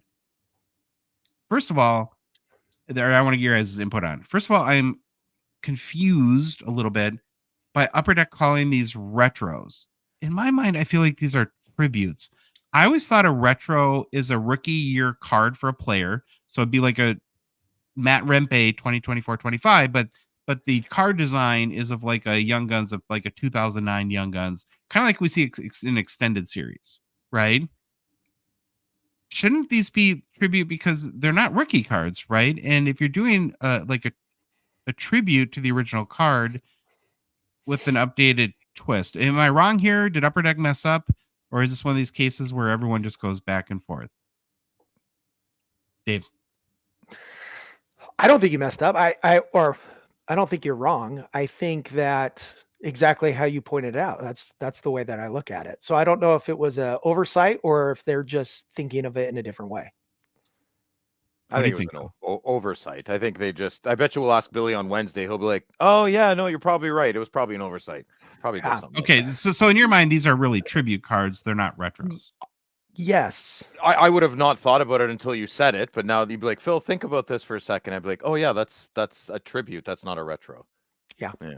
And Louis, if you can go back to one of the cards too, like maybe even the Stützle, and I probably should have started with this question, but we're all in agreement that they're not rookie cards, right? Of course not. That's not a rookie card. if you flip the card over, you'll see the year it was printed. It wasn't 2021. It's just First like guy I find any cards- Go ahead. Dave. any card that they come out in a set that is quote unquote a rookie card, but they come out like in the future, I don't deem them as like true rookie cards. Oh, of course. You just look at, I look immediately to solve all confusion to myself. I just look at the year that card was printed. There's so many Patrick Waugh tribute, like rookie cards. Just it's you don't need a magnifying glass. You don't need a scanner. Just look at the year the card was printed. Yeah. Done. I get confused by cards like these because I don't know how to categorize them as far as like where they fit. Like I look at these cards. So let's say I'm opening up a box next week of Series 1. And I don't even know if there's a Kaprizov on the checklist, but assuming there is, that's probably like the one player. If I pulled it, I would keep it. I don't know, though, if I would go out and buy it. And if I pull any other player, I'm probably immediately selling it. These are the types of cards that I have a really hard time gauging. I have no feel whatsoever. Like 5-10 years down the road, will anyone care about these cards? I can convince myself that nobody will care, and then I can also convince myself they'll be going for like $10,000 and people will think that they're like the craziest thing ever. So I don't know, where do you guys fall on this? Do you have any look at feel for it?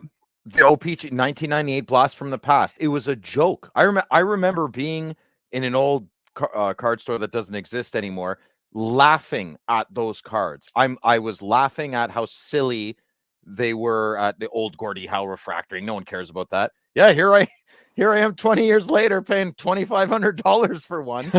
and that is I'm talking about a Blast from the Past where they reprinted refractor and chrome styles of original hockey cards.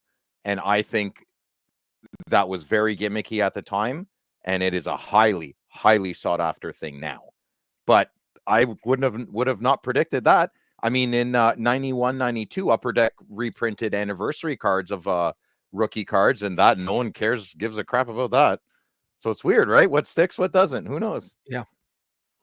What I about don't think it even matters how short print they are too, because yes, I believe that if a card's shorter printed, then obviously there's a higher chase for it. But there's plenty of really short print cards that people don't care about and people don't chase. So I think, I think Upper Deck's looking at, this exact set that's coming out. There's not a big name. It's a very solid class. Yep. But there's not a standout name. So they needed to do something that put a little bit more fire and sold a little bit more boxes.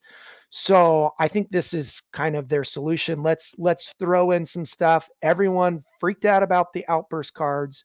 Everyone loves them. We've gotten a lot of good feedback about it.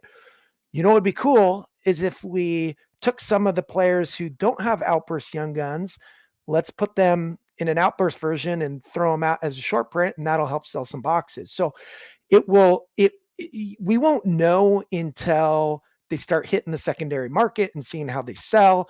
And like Phil said, they could change. They might be flat and then go crazy, or vice versa. Those are very hard cards to judge long term of what they're going to be like. And it also depends on how much they produce. Do they do this moving forward with a bunch of different sets and saturate it? Or is this a one and done thing? If it's a one and done thing, I could see it being a bigger chase because they're more rare.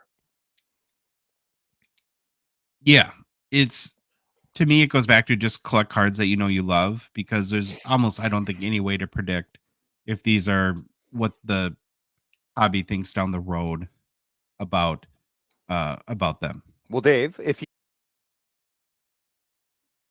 Robitaille, like, he might be a bad example, but he doesn't have a young gun. But for me, it would be Brady Tkachuk. I wouldn't really chase a young gun Outburst of Brady Tkachuk if it was released after. So, like, would you chase a nice Robitaille that had an Outburst? Like, I try to put myself in these scenarios to see if I would really go for it. And I like the card. I just don't. Maybe for like $10, Yeah. It's hard because Robitaille doesn't have a young gun, so Yeah, that kind but of think of a throws card that you out, like of but- Robitaille. Would you like that Outburst behind it? Like, would you? I $10, I'd pick it up. You know? Yeah, I mean, yeah. I'm very curious to just kind of see how actually short print these are, because Okay. if it's something like it's like you get one per case, then I don't know. I guess that's really short print, but it's like, It's you know, not if you order that short print though. it's not that short print, but also I wonder how many are in the checklist. Like, is it going to be Well, 10 remember or too, this is 50? SSP, where even the Bedard Easter egg was only short print. This is super short print. Okay. So that to me tells me that it's going to like fall one every maybe 10 cases or something like that. It could be super short Yeah. print. And if that's the case, then I think there's going to be I don't know. People really, really like those Outburst. I mean, they replaced the French with the Outburst, Which and was the great. Outburst sell way better than the French Oh, do. they're amazing. But They're a great. parallel So retro Young Gun doesn't, right? Like no one cares about that. I have so many Yeah. high gloss retro Young Guns for like Sens players that nobody cares about them. yeah, but Nobody. say you're a Stutzel, fan, and you're like, I PC him, and dang it, these stinking Outbursts, they came out, a year or two too late.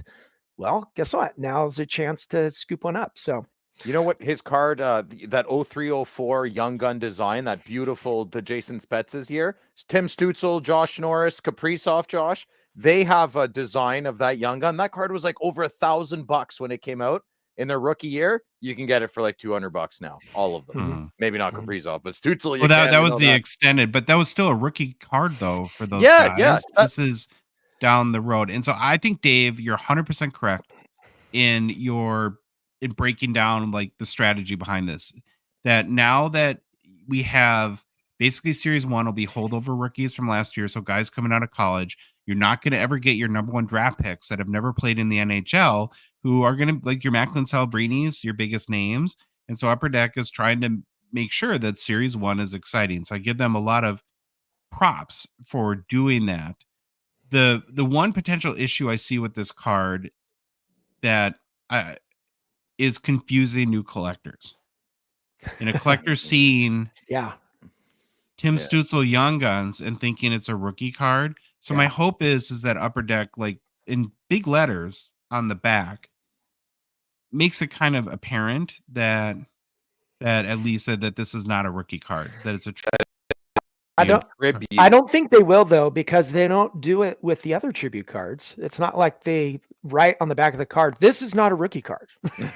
It's just you have to kind of know. So, and that's why it's always good, to ask lots of questions, get people's opinions. If you really want this card, don't buy the first one unless I'm selling it. Then buy the first one. If I'm not selling it, don't buy the first copy or the first few copies. Let it settle down for 6 months, and you're going to be able to get it for half the price. So yeah. Baba Louie, ambushing you. Yep. Do you like these? Do you not like them? What's your take? 50-50. I like them. I like the Outburst. I know it was a big hit, like David said too, but I'm glad if it is a super, super short print, just to give it a little more, oomph to the card. I'd hate to see a whole bunch of them come out. So I'm digging it, You're lukewarm on the idea. Now, Phil, if you open a box, sorry, Dave, we'll get to you in a second. If you open a box and you pull a Brady Tkachuk, I'm keeping it. Yeah, of course. Okay. Yeah. Okay. What was your comment, Dave? I was going to say, I do like that it's not set to all like hey, we're just doing all the 2021 rookies. Like they're mixing it up. They're doing different players from different sets from different years. So I do like that they're doing that as opposed to just one specific year. Okay, so that's the Young Guns retro, but we think should be called Tribute Outburst. The next Young Guns themed insert in the upcoming Series 1 release are Young Guns Renewed. Now, these were teased months ago, and we've talked about them before on the show. And so it's not like a surprise like the Outburst retros are. We'll recover kind of what we know to this point, just for anyone that isn't up to speed. Upper Deck hired artist Luke the Cardist to reimagine iconic Young Guns cards from the game's most popular players. Very much akin to all like the custom card people that we see if you're on Instagram a lot. There's very talented artists that take cards and kind of put their own spin on them. Now, when these were announced, here's where we get into, with the checklist being out, we get a little more insight into these Young Guns renews. My assumption is that they would have been pretty rare, almost like the Outburst super short prints we just talked about, but they're not. So there's 50 players on the checklist, including the OV, like we're looking at here. And for a base one, the pack odds are 1 in 4.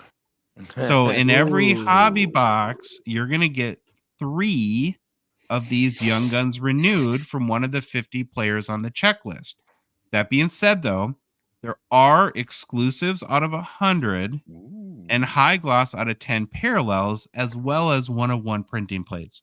So there will be some chase cards too, even though these are a lot more common in base form.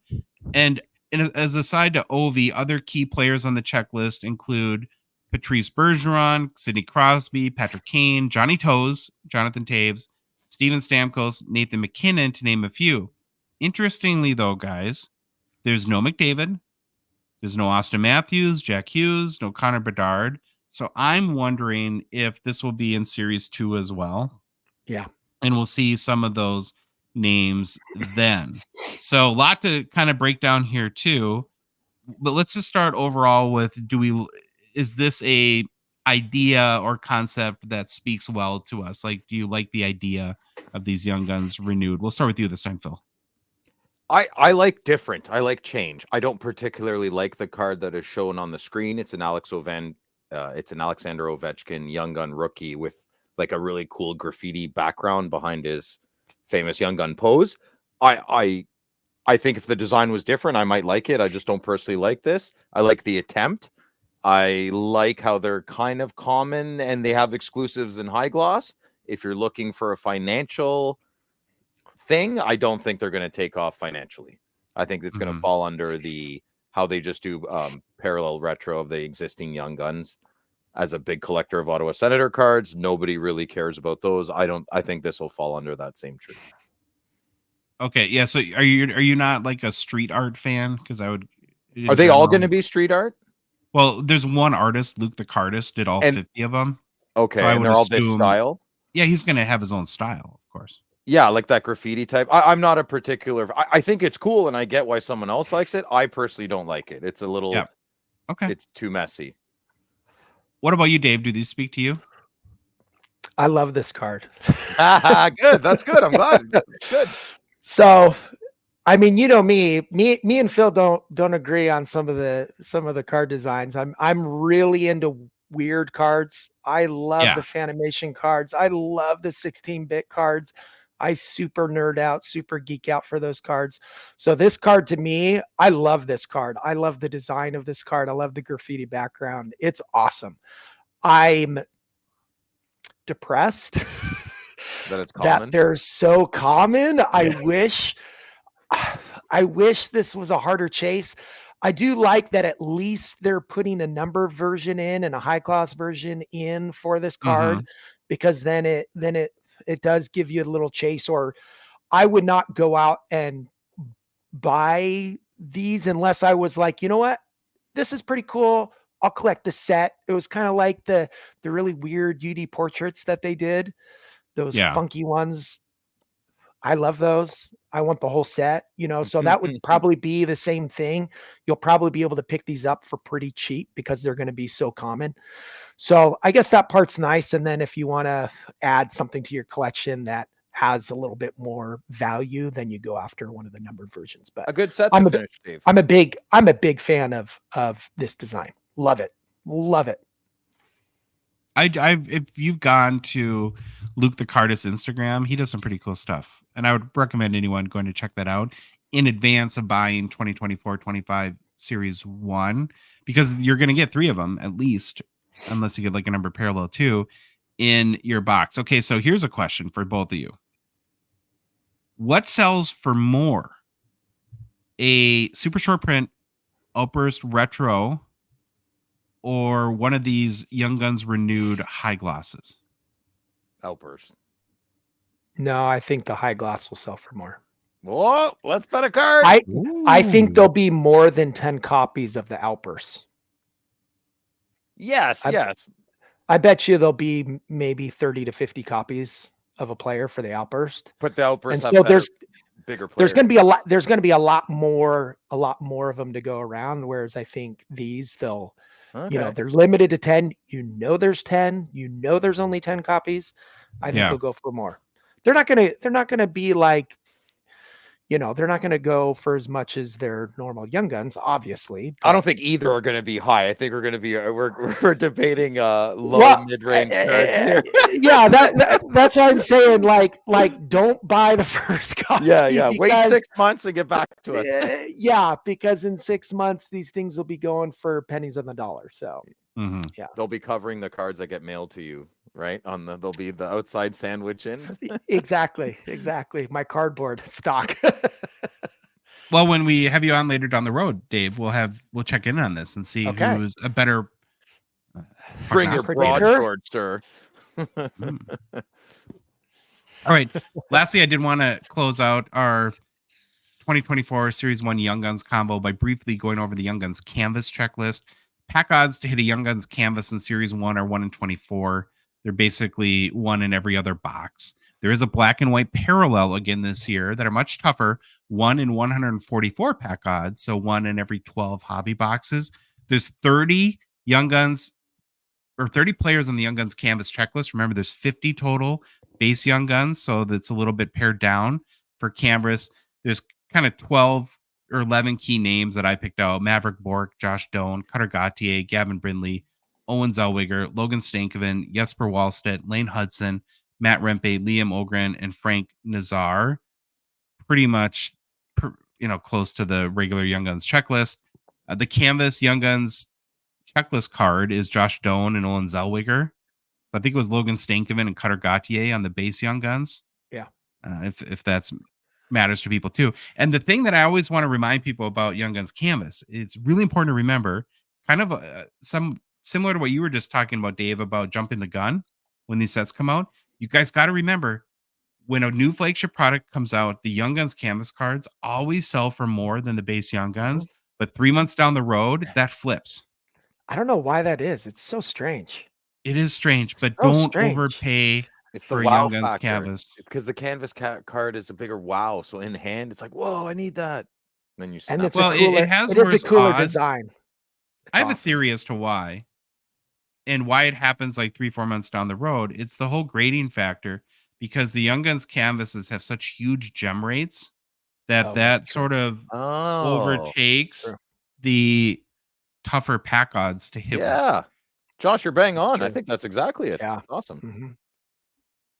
Well, you can still get your pre-orders in Canada for 2024-25 Series 1 through our good friends and partners at Mint Inc.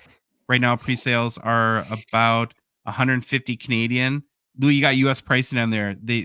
Mint Inc. is sneaky like that. They change our pricing all the time. So that's the equivalent of about 111 U.S. In the U.S., we're seeing pre-sales at the 120 range. So, of course, it's a better deal in Canada. Are you happy with the price, Dave, of this compared to that it's almost fully come back from Bedard, pre-Bedard? Yeah. I think it's priced where, I mean, obviously everyone's like, I wish it was priced lower, but I think it dropping back down to reality, it's gonna, we need it and they need it to sell boxes. So you buying a case, Dave? I bought a case. Yeah, you did. Yep, I got one. So yeah, I'm thinking about it. It's one of my favorite rips, is especially now that I don't buy as much product. I still like to buy one case of the flagship product when it comes out. So nice. It's just fun to open that box, that case. Gets a lot. You're thinking about it, Phil? I'm thinking about it. I said last week I wasn't going to, but oh man, it's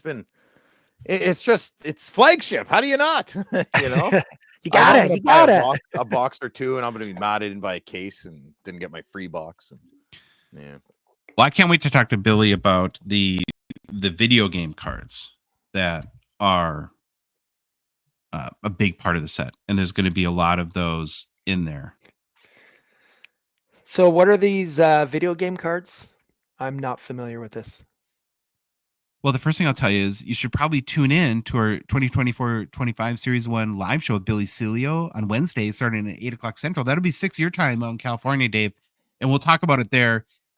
It's like a series of like video game kind of inspired cards where there's like aimbots and there's like third person shooter kind of aspect cards. There's like cards that have like McDavid with 10 XP on them and stuff like that. I don't know. It's sort of a very much of a video game theme that he's so right up doing my alley. Yeah. You gamers. But yeah, we'll talk about that with Billy on Wednesday. Are you a gamer, for sure. Josh? What are the odds on those cards? Like what? Like Which how ones? those video game cards? Like It's a huge part of the set, Dave. Like okay. there's a So this ton is of like them. you're getting lots. You're of getting them. a lot of them Okay, in your case. Okay. Yeah. I love the idea of video games. I've never had the time to do it. I just can't prioritize it. And yeah, so I'm too busy. I don't play video games anymore. You said you love video games. What are you talking about? No, I love video game cards. Oh, Like the okay. 16-bit cards and the, you know. Oh, yeah, yeah. gimmicky. Okay. I thought you meant you. Yeah, I like Call the of Duty. gimmicky cards. Yeah, I mean, Okay. when I played games, I loved games. I just got to the point where I don't know. I don't have time, the energy. Adulting. Well, careful. I think there's a lot of people listening that might play a lot of video games. I don't know. Well, no, that's fine. I wish I had the time, but yeah, I'm not coordinated to do it. They give me a headache, and yeah. I do this show. This is my video game. So. Yeah, there you go. Yeah. All right. I don't have a place in my house to do it either. Like you don't even have a bedroom right now. Dave's doing this from the toilet. I don't. Did we mention that to anyone? I know we're supposed to keep that quiet, but he's I'm in my room. I'm in my room. All right, there we go. We're gonna move on. Time to find out what puts the poo on Phil's shoe.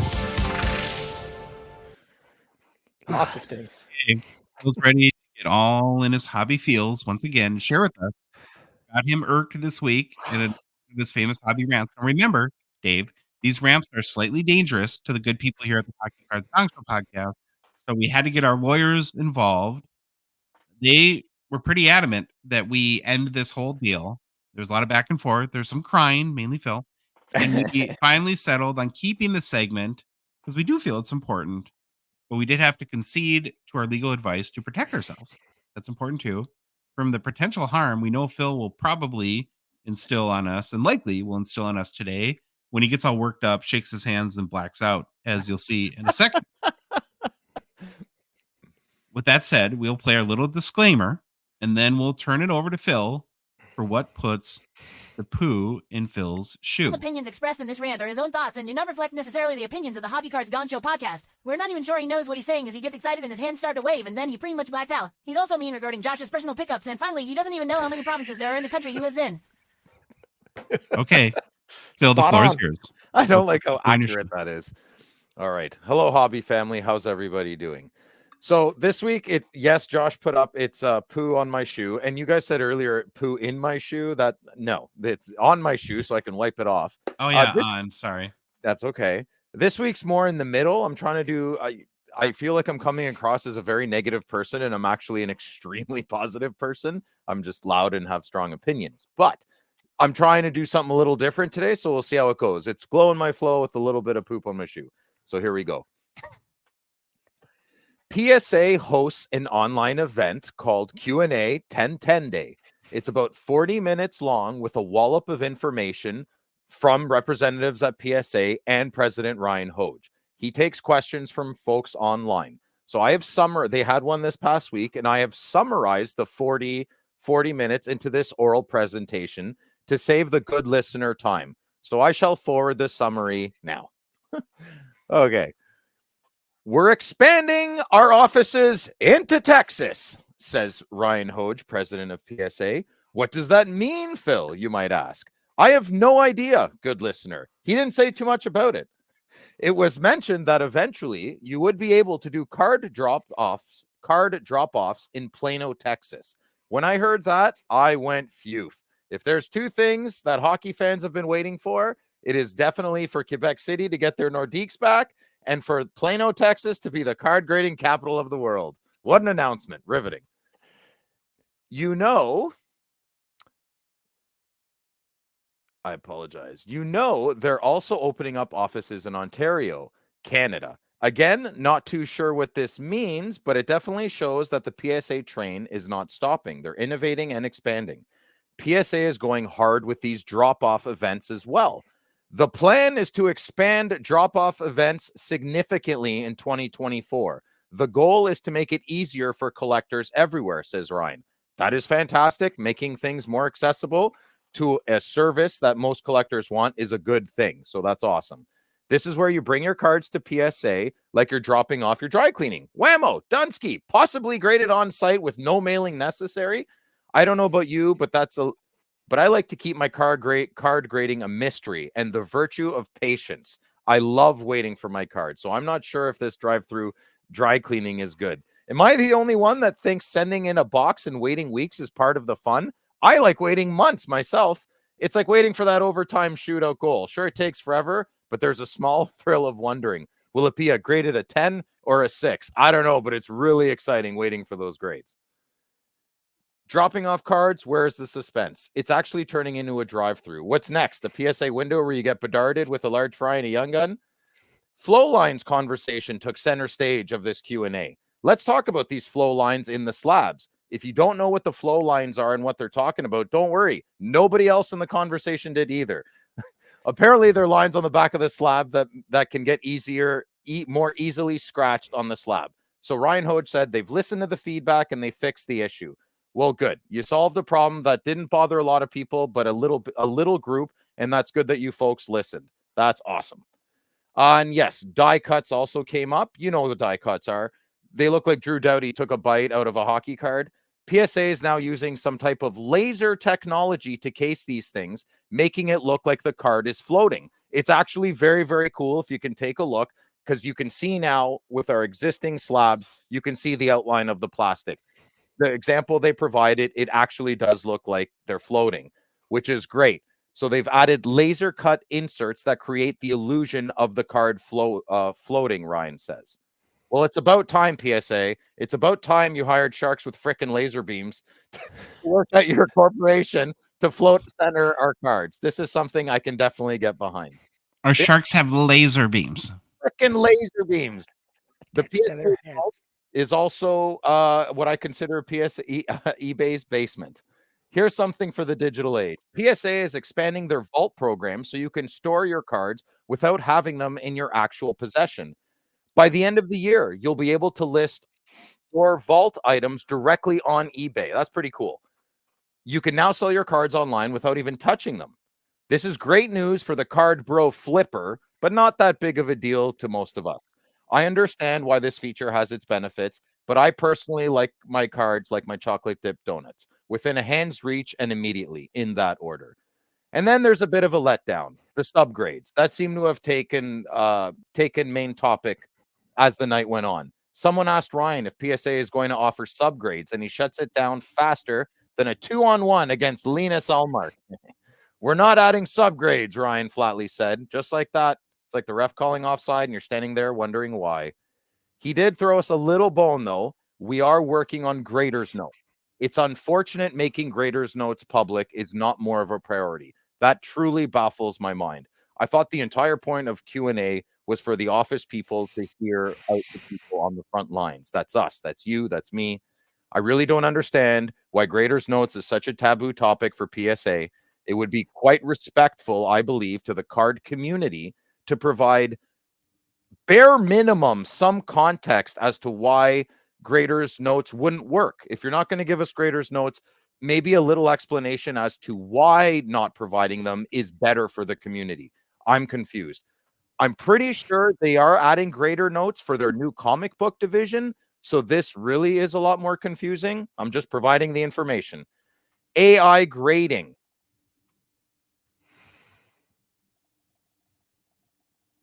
I'm sorry. Scroll. AI grading. Of course, AI has made its way into grading. PSA is using AI to help with its centering and counterfeit detection. AI is being used for centering assist, counterfeit detection, and more, Ryan tells us.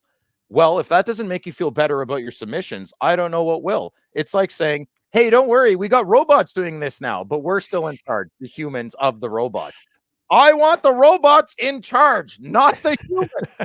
Walking this massive line of objective versus subjective grading is the bane of my existence. AI being involved in anything but grading the actual card is not big news, no matter how much lipstick you put on it. Oh, and here's a knuckle puck. They've rolled out a brand new holder. This is actually pretty cool for baseballs. No mention of hockey pucks, but they did mention new holders for baseballs. That's what hockey card collectors want. Slabs for baseballs. Hockey sticks, hockey gloves, nope, nothing. But either way, they have new slabs coming out for baseballs. I firmly believe that should transition to hockey pucks at some point, but we don't even dent that market. So, and last but not least of the Q&A, PSA weighed in on the controversial issue of card cleaning. We advise you not to use any chemicals, Ryan said. Well, there goes my weekend plans. I was going to clean up some Sidney Crosby rookie cards with my Windex, but PSA says not to, so I won't. It's got to be a dry mic. Yeah, I am Greek. Yes, I know the Windex thing. PSA, and this is where Ryan absolutely is giving good advice. You really should just wipe your cards with a microfiber cloth only. They're your cards. Do what you want. But if you're going to be sending them, grading them, and you're doing silly things to get better grades or whatnot, well, that's on you.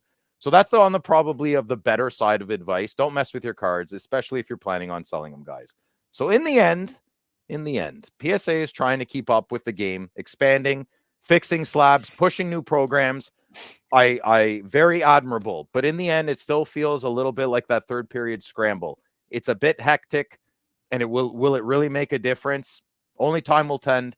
Only time will tell. I commend the effort, but that's all for today. Remember, folks, don't just remember, you might get a PSA 10 or a 6 on your slab, and you should like your card either way. And that's the poop on my shoe. Yeah. Hey, Phil. Hey, Josh. Phil, hi. Hey, buddy. Can we do real talk for a minute? Yeah, for sure. How much of your PSA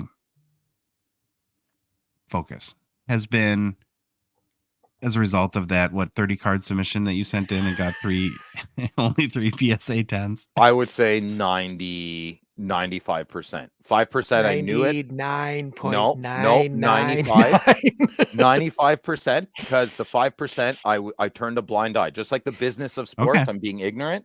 I knew in my heart it's nonsense. But I was a huge PSA fanboy, and they just broke my heart. Like, for myself and Dave and the listener, like, what percentage is butthurt versus what percentage should we take as, like, really, like, stuff you've thought out? 50-50. Okay. Well, good. Yeah, well, hey, fair. It's good to be. Yeah, I'm totally butthurt. Yeah, is that not obvious? I'm extremely butthurt. Obvious. Yeah, very obvious. I'm not hiding it. I'm not pretending I'm not. Yeah, of course. Okay. So my shtick is I try to find legitimate beefs, and I beat them to death. Okay, but it sounds like, though, even though it's a poo on your shoe, that generally it was a good thing that at least PSA is doing some sort of absolutely town hall forum kind of deal. Yeah, I think it was good, and it was good. I tried to summarize it. I tried to have some fun with it. No one's really gonna. I mean, trust me, you don't want to. I had to listen to it twice and write notes, and it's not that riveting. But they're making efforts. With a bankroll like that, it'd be weird if you didn't. But I would just love to not have to pay to find out why my card graded the way it did. Yeah, not have to pay a premium for that. Like, if they're making the note of why it's grading the way it is, why does that have to be a secret thing? Like, just share it with us. So then when we get our card back and it's like, well, your corners were bad, or your edging, or your surface, or the centering was off. You like submit a card and you're like, man, this looks perfect. Then it comes back and you're like, how's this an 8? I don't see anything wrong with it. What was wrong with it? So if there was a little bit of just a little like, hey, well, this, and then you look at it and you're like, oh, now I see that. Oh, okay, yeah. Okay, I get it now. That's what I wish we could have. Well, I think too on a lot of surface issues, like that would be really valuable because like I've seen a couple tag cards that would to the naked eye look to be perfect. And then you go into their scans and heat maps or whatever they call them, and it's like, oh, there's a giant scratch over. Yeah. It's like, oh, okay. Well, now it makes sense why this card's a 7 Right. instead of a 10, where PSA you don't get that benefit. So to some degree, they might be their own worst enemy in that regard too, right? Yeah. And I submitted a card that looked perfect, absolutely perfect, came back a 7. I had no idea why it had a 7. I cracked it out of it. I'm examining it. I'm looking at it. I'm putting in a different light. And then there it is. I hit a certain light and I could see it. The corner was bent. And I went, that's why. But if it was just submitted with it, I would have just left it in the slab, go, okay, well, this is a 7 because it's actually a 7 because it's got a bent corner. But I didn't see it before and couldn't see it unless it's in the exact right light. So if you had that explanation, then people would just feel better about their submissions of why they got what grades. My big thing for me is the vintage. That Patrick Waugh, I put work in, man. I know I'm all slapsticky, arms raised, but I put hours and hours of hard work in. I spent hundreds of dollars on a scanner I would never have bought. Like, I measured to pixels, and they're telling me my card is miscut. Yeah, I'm sorry, you're wrong. Like we all know. I mean, I sent it back. I have videos waiting. Just wait till I get that card back. What grade did that come back as, Phil? I don't know yet. I'm still waiting. It could come back miscut again, and I'll just send it a third time again. Okay, yeah. So it came back miscut the first time, and then you resubmitted it. Okay, yeah. And that's a OPG rookie. Yes, OPG. Yeah. When do you expect to have that back? It just got sent 2 weeks ago. Okay. Yeah. So if it comes back as a 10, do you love PSA again? Is it all glowing? Well, I absolutely, it just validates more. So I'm gonna have to sell that card. I'm gonna have to sleep at night, so I'll have to tell the person how it went down. I don't think they'll care, or maybe they will. I don't know. Well, some people just buy the label, but yeah. Okay, good job, Phil. Always appreciate your perspective. Thank you. Got to make a quick mention for Gongshow partner and sponsor Slapshot. Oh my god. Achoo! It's okay. Every time. Every time. Every time. Why do I do that? Well, 2 years, man. You're saying the same thing. I call the girls different names all the time. They get mad, but they get over it. Okay. That's a whole different other show there. Same thing. Different category. Same thing. You love Fanatics Collect too. So it's like, it's totally free. I need to go into counseling here. Okay. Got to make a quick mention for Gongshow partner and sponsor Fanatics Collect, because we're very grateful and thankful for their support of our show. Now, the October premiere auction is live. There's 9 amazing hockey cards. 9 times. You watch Ferris Bueller's Day Off. 9 times. Which is kind of crazy because the last few months, there's been just a handful. Typically like 2 or 3 or maybe 4. And some bangers, too. There's a couple of really nice McDavid rookie patch autos. There's a Crosby Cup RPA. There's an OPG Gretzky rookie PSA 8.5. I think if I had like any big money to spend on a Gretzky rookie, 8.5 is a grade to get, because you're going to pay 6 figures for a 9, and you can find some 8.5s that not a big difference. Maybe even a few better that you think are better condition than a 9. And so if you find the right one, that's a grade to hunt. There's the 2015 UD Black Gretzky McDavid dual auto, which is awesome to have a McDavid rookie year card with Gretzky's auto as well.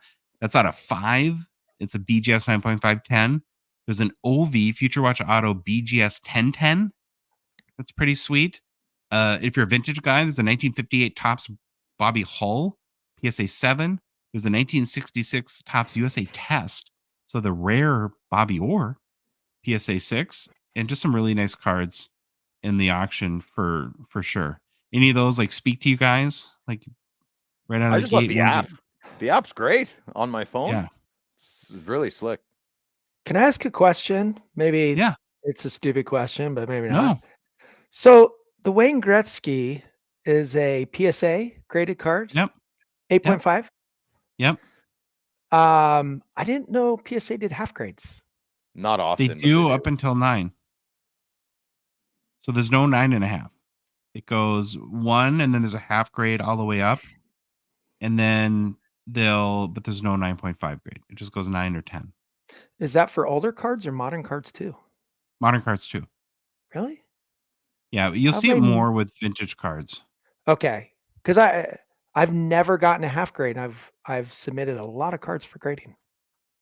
Hmm. So must be. But that's why I think that's I love this grade, because there's a big drop in price between a 9 and an 8.5, but sometimes the drop in quality is nowhere near as or proportionate to the drop in price. Yeah. If you're not a 5 figures purchaser like me, or you're not spending all your hard-earned money on Shane Pinto Young Guns like Bill, then we might recommend checking out the Fanatics Collect weekly auction that, of course, runs weekly, ends this upcoming Sunday night. There's always big important cards in the weekly as well. You can check it all out and get your bids in at fanaticscollect.com, and then on Thursday's show we'll highlight our favorite both vintage and modern cards like we always do. So again, fanaticscollect.com, and maybe one day I won't screw this up, but let's not hold our breath. All right, now Dave, are you excited to do mailbag? Yeah, let's do it. I'm We're at excited. mailbag already? Oh, quick Mailbag show. already?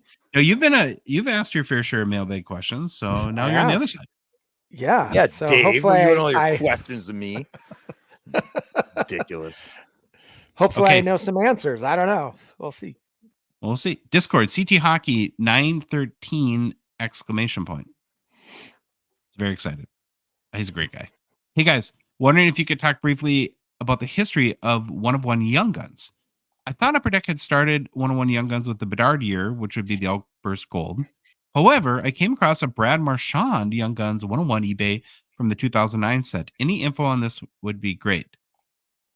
I know you got probably the answer, CT Hockey, already in Discord because people chimed in, but for everyone else listening, these were the 30th anniversary buybacks that were base Young Guns and then later stamped with the 101, and then also a 30th anniversary logo was foiled on the cards as well. You know, that You was guys ever seen any of these?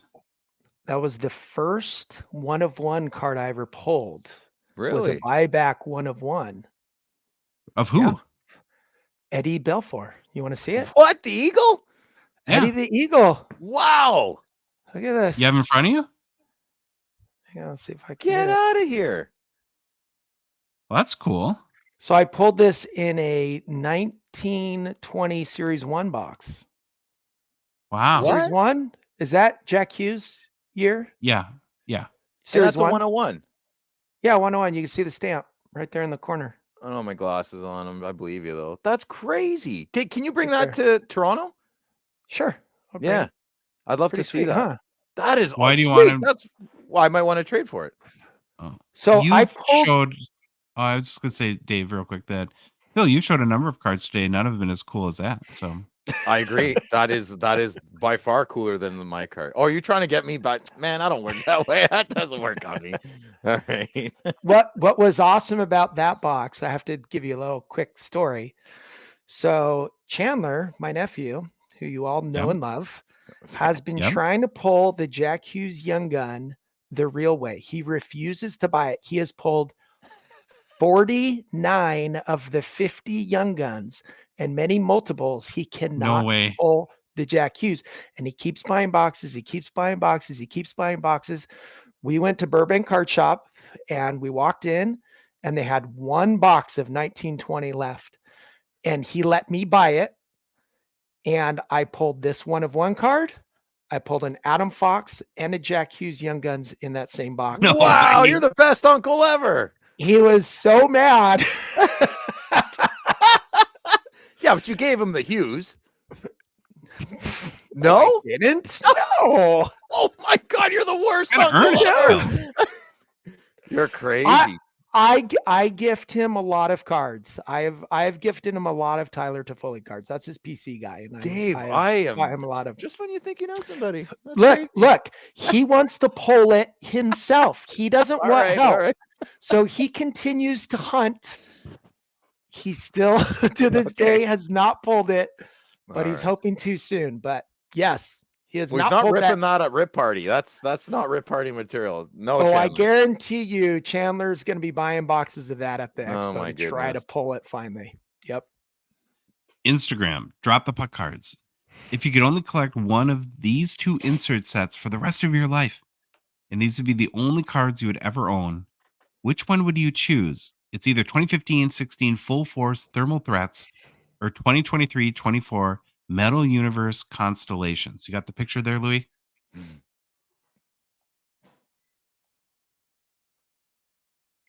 Is this the difference between the 2 cards? All right, Louis, let's throw the picture up there between the Full Force Thermal and Constellations. You can only collect one of these cards for the rest of your life. Dave, which one are you going with? Ooh, that's a tough one because they're both like out there cards, and I love those things. But I got to go with the constellations just because you got a clear image of their head, and I love big fat heads on cards. So I'm going with constellations. Bill, Yeah. which one? Family show, Phil. Family I'm show. going with the constellations. Have you seen the Brady Kachuk? Yeah, it's horrible. It It's looks so bad. It's my profile picture now. Oh, really? Yeah, it's so bad. I love him so much. If he man. sees it, he's probably not going to be happy, right? Oh, he's got a beautiful life. What does he care? Yeah. He's okay. He'll be all right. He's got a big head. What Marvel movie does the full force thermals remind me of? It's Human Torch. was it like Fantastic Four? Oh yeah, Fantastic Four. Yeah. Yeah. I'm probably going with the constellations too, just because the whole puzzle thing. You know, maybe completing the map of the constellation. So Yeah, we're all in agreement there. That is a Kinda cool interesting. benefit, having the constellation puzzles. Good question though, Seth. Love that one. Okay, Seth? Yeah. Okay. we're gonna move on to Instagram, Studio Sports Inc. Print lines on the 2023-24 OPG Platinum cards. What's the vibe around the hobby? I had a little typo there. That's my fault. But I've seen a little bit of it. I noticed a few in the box that I opened up as well. I haven't heard of it being very pervasive. I don't know if you guys have heard people mention these. In general, though, what I will say is production and quality issues are starting to take its toll or have taken its toll on the OPG Platinum product. So I really hope this isn't a big deal this year because, yeah, I think that it's starting to really hurt the brand a little bit in that regard. And part of me gets it though too is that it's probably one of the tougher sets to produce because of that chromium finish and not muck them up somehow. But have you guys heard about print lines on Platinum? No, I haven't. So I've seen, I'm not sure if this is the same thing. I've noticed that on a lot of the cards, like right in the middle, like on the bottom, there's like kind of like it looks like print lines, but I've Like a noticed a lot scuff. of people, on YouTube say, I've watched like a video from Ziri and he's like, they just buff right out. And he just, rub off. showed you can just rub it right off. So I don't know if that's what they're referring to or if there's other print lines that are like actually, in the card. So I haven't seen anything. I've only opened one box, and the only thing I noticed was those print lines like kind of in the middle down at the bottom of the card, and the cards that I got, they just rubbed right out. You couldn't see them anymore. Yep. So I don't know if that's different than what they're asking. All right, Knucklehead 36. He has 2 questions. Have you guys ever had to cut something out that you said because it's a family show? Many times. And actually on the last show, there was Louis was talking about a Peter Forsberg card and mentioned that his nickname is Fopa. And then I threw a comment in there, if you have a decent imagination, that we completely edited out of the show. Because it is a family show, and I realized shortly thereafter what exactly that meant, and it was not good. And actually, I can just speak for myself, but I kind of have a dirty sense of humor, so at times it's very hard for me not to go there. I'm glad we have that philosophy on our show, but yeah, there's many, many times that we've had to cut stuff out. PG-13. I think that's a good theme. Yeah, we're PG? probably Yeah. more like NC-17. no. No. I mean, you got to cut out some of the words that Phil says, but every once in a while, I was listening to an episode and one of them squeaked through. It never got edited Really? out. Yeah. Really? Yeah. bound to They, happen. they do squeak through sometimes. Squeaky, Okay. squeaky. Canuckle Head 36's second question. He says, I'm at the Van City Card Show today, and Jeremy Lee is a lot taller than I thought he would be. Well, that's not a question. But yeah, he is very tall. If you've never seen him in person, probably what, 6'4", 6'5", something like that? 6'4", Yeah. 6'5", yeah. He's a gentle giant, though. Very lovable. As long as he doesn't trip. I'm short. Yeah. He trips, it's over for me. No. In Canada, you do like, what do you do, like stones or how tall are you in Canadian, Phil? On the internet or to my friends? No, like in like you use metric, right? Like as you're talking with your buddies, like I'm Yeah, like you guys are 7. imperial. You're backwards. The rest of the world is right, but don't worry, you Americans are more right. Yeah, so in American, how tall are you? What do you do? Meters and centimeters then? Feet and inches. Yeah. No, feet. yeah, we do. Yeah, we of course we're borderless pretty much. I'm 5'9". Okay. 5'9". So if somebody asks you in Canada, how tall are you? What do you say? 5'9". We don't say it we don't say it like Europeans like. Oh, you don't, huh? No. We're How too tall nice. are you don't in want, I don't metric? know. I checked my Oh. I don't know 100 and Like how many millimeters? 38. I don't have no idea. Oh, okay. All right. Fine. How many grams in a pound, Josh? I don't know. Exactly. 42. 448. But anyways. We're moving on. Instagram, JMA 10780. Who do you think would be the biggest hobby bump with a heroic performance in the Olympics? I thought a lot about this. And I think it would have to be an American, like maybe Austin Matthews or Jack Hughes. And Phil, you'll correct me if I'm wrong here, but I think Canadians already expect their team to win gold. And it's sort of built into the equation. Yeah, we already won gold. You guys don't know? Yeah, photo ops tomorrow. Well, we're worried about our goaltending this time, so you know. They don't have the team list, do they? They haven't picked the players yet. No, They we're just just have talking an about idea. Yeah. Like It's gonna the be great, Kachuk though. brothers, they're projected to play, right? Oh yeah, of course, yeah. So I don't know about like Austin Matthews and Jack Hughes just because their hobby value is already so high. So I would maybe lean more towards like the Chikuk. It's gonna be great hockey though, eh, brothers. boys? It'll be fun. It's gonna be awesome. A lot of fun. You guys excited for the Four Nations thing too? Yeah, that'll be good. Mm-hmm. Next one, Ed Lister 82 from Instagram. He says, you tricked me when I asked you if you do a live show at the expo, can I give you a card for Troy? Well, I don't know, Ed, if you're joking or not. Maybe you're not. And if I offended you in any way, sorry about that. Things were a little weird for a few weeks and sort of managing that, given, I wanted Troy to tell people what he was doing on your own. But if anyone has anything they want to give Troy, I know he'll say you certainly don't have to. We can absolutely take them at the expo. He lives 2 minutes from Louie and I. We see him all the time. We're obviously still very, very good friends. And I've been at his house 3 times already since our last show. So I can definitely get stuff to try. Instagram, Motorcycle Mark. Would you accept an e-pack coupon instead of a redemption? And how big would the coupon need to be? So I thought this was a really interesting idea that cool. literally has Nice. never come across. And Phil, you're our e-pack. You're an e-packer. I'm the expert. We're gonna start with you. Okay. Yes, I would. Really? Is that good? Did I do good? Yeah. Okay. Yeah. The coupon would need to be. I don't know. I just think that's a great question. That's fantastic. What if you had the choice? Like you could say, well, you can wait the 2 years for your player, or we'll give you $100 e-pack coupon. You could go buy another box. Oh, I'll take the bill. Yeah, I'll take the brown. What do you think, Dave? I'm a Debbie Downer on the e-pack whole thing. I am not a fan of e-pack. Sorry. Have you tried it? I have tried it, but my biggest issue is I believe it was last episode you guys were talking about e-pack, right? Whether the hits should be in there. I'm very opinionated, very strong that they shouldn't be in there. They should just have separate hits for the e-pack guys. Oh, seriously? Shots Yep. fired. Well, you're Sorry, not on when my friend Ben's on. I do not like sharing my hits with EPAC. I do not like it. Do you think Sorry. they should have their own island?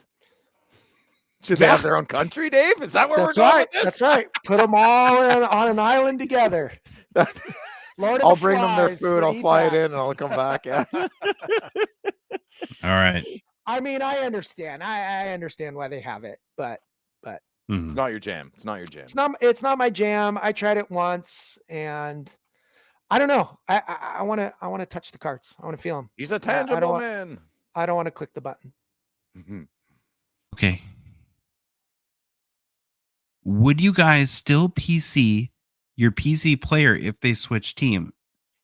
So Phil, Brady Tkachuk gets traded to the Rangers. Don't say it. No. Josh, You give me still a PC him? realistic example. That's the rumor. If Brady Tkachuk gets traded, I will forever and always, he will be my main hockey guy. I love the way he plays the game. Really? I love his no-nonsense attitude. He's a great goal scorer. He might even get 40 this year. We'll see. So, yes, I would still trade him or collect him. I apologize. That surprises me. Does that surprise you, Dave, that Phil had that answer? No, I mean, my nephew Chandler, he PCs Tyler Toffoli. Now he has like 6 jerseys of him. Well, he because gets traded every week. traded. He's like the worst guy you could collect for that question. Poor Chandler. He's hoping he just eventually makes it back to LA, but he's getting closer. Now he's in San Jose, so he's getting closer, making his way back. But no, it doesn't surprise me. If Kaprizov left the Wild, I think I'd have a hard time collecting him. I really do. I'd be petty and butthurt about that. I just got to be honest. So, Discord, Mad Dog Nav 78. If you could create the ultimate checklist resource, what is one easy feature you would like to see? Well, great question. I would make it super easy to find what you're looking for and have it designed for a mobile device and work on the user experience. Why are you laughing? I can't laugh. I'm not funny. Was that the best joke I've ever told or what? No, I think it was a good answer. I'm going to go next. I would like to see sales history with freaking pictures as far back as time exists. That's all I want. I want pictures of take the price tag away. I don't care. I want pictures of numbered patch cards forever. And people and folks need to stop deleting their pictures. Phil, no like words. Phil, read pictures. I know. It's getting late. Man, it's late. Yeah. What about you, Dave? Yeah, I actually like Phil's answer. That would be awesome, especially with the patches, being able to look them all up. That would be awesome. Especially because, you have some of those fake patches that Questionable cards. Yeah, Yep. questionable cards, and if there was a resource to look them up, and boom, there it is. No questions. All right, Discord Rob, with all the inserts and variants and sets in regards to rookies, if the card doesn't have rookie on the front or back, is it still a rookie card? Example, 2023-24 Series 1 fluorescence, where I have a Bobby McMahon green fluorescence out of 5. So technically, Rob, this would be considered a rookie year card. A lot of hobby traditionalists think of true rookies as cards that were part of the base set, and those will a lot of times be badged with an RC or marquee rookie in the case of OPG Platinum, or Young Guns in the case of Flagship. Now Upper Deck isn't as consistent about how they do that, like with base Topses with Tops rookie, the RC badge, or the Bowman RC badge. But I'm in more of the camp that anything that's rookie year, I just call a rookie. I don't, those sort of like, to me, those, the whole true rookie concept, especially now that there's so many parallels, because like if you're like a true rookie truther, the base set OPG is more important than the seismic gold, because the base rookie, the plain Jane one, is the true rookie, and the seismic gold is not. Mm-hmm.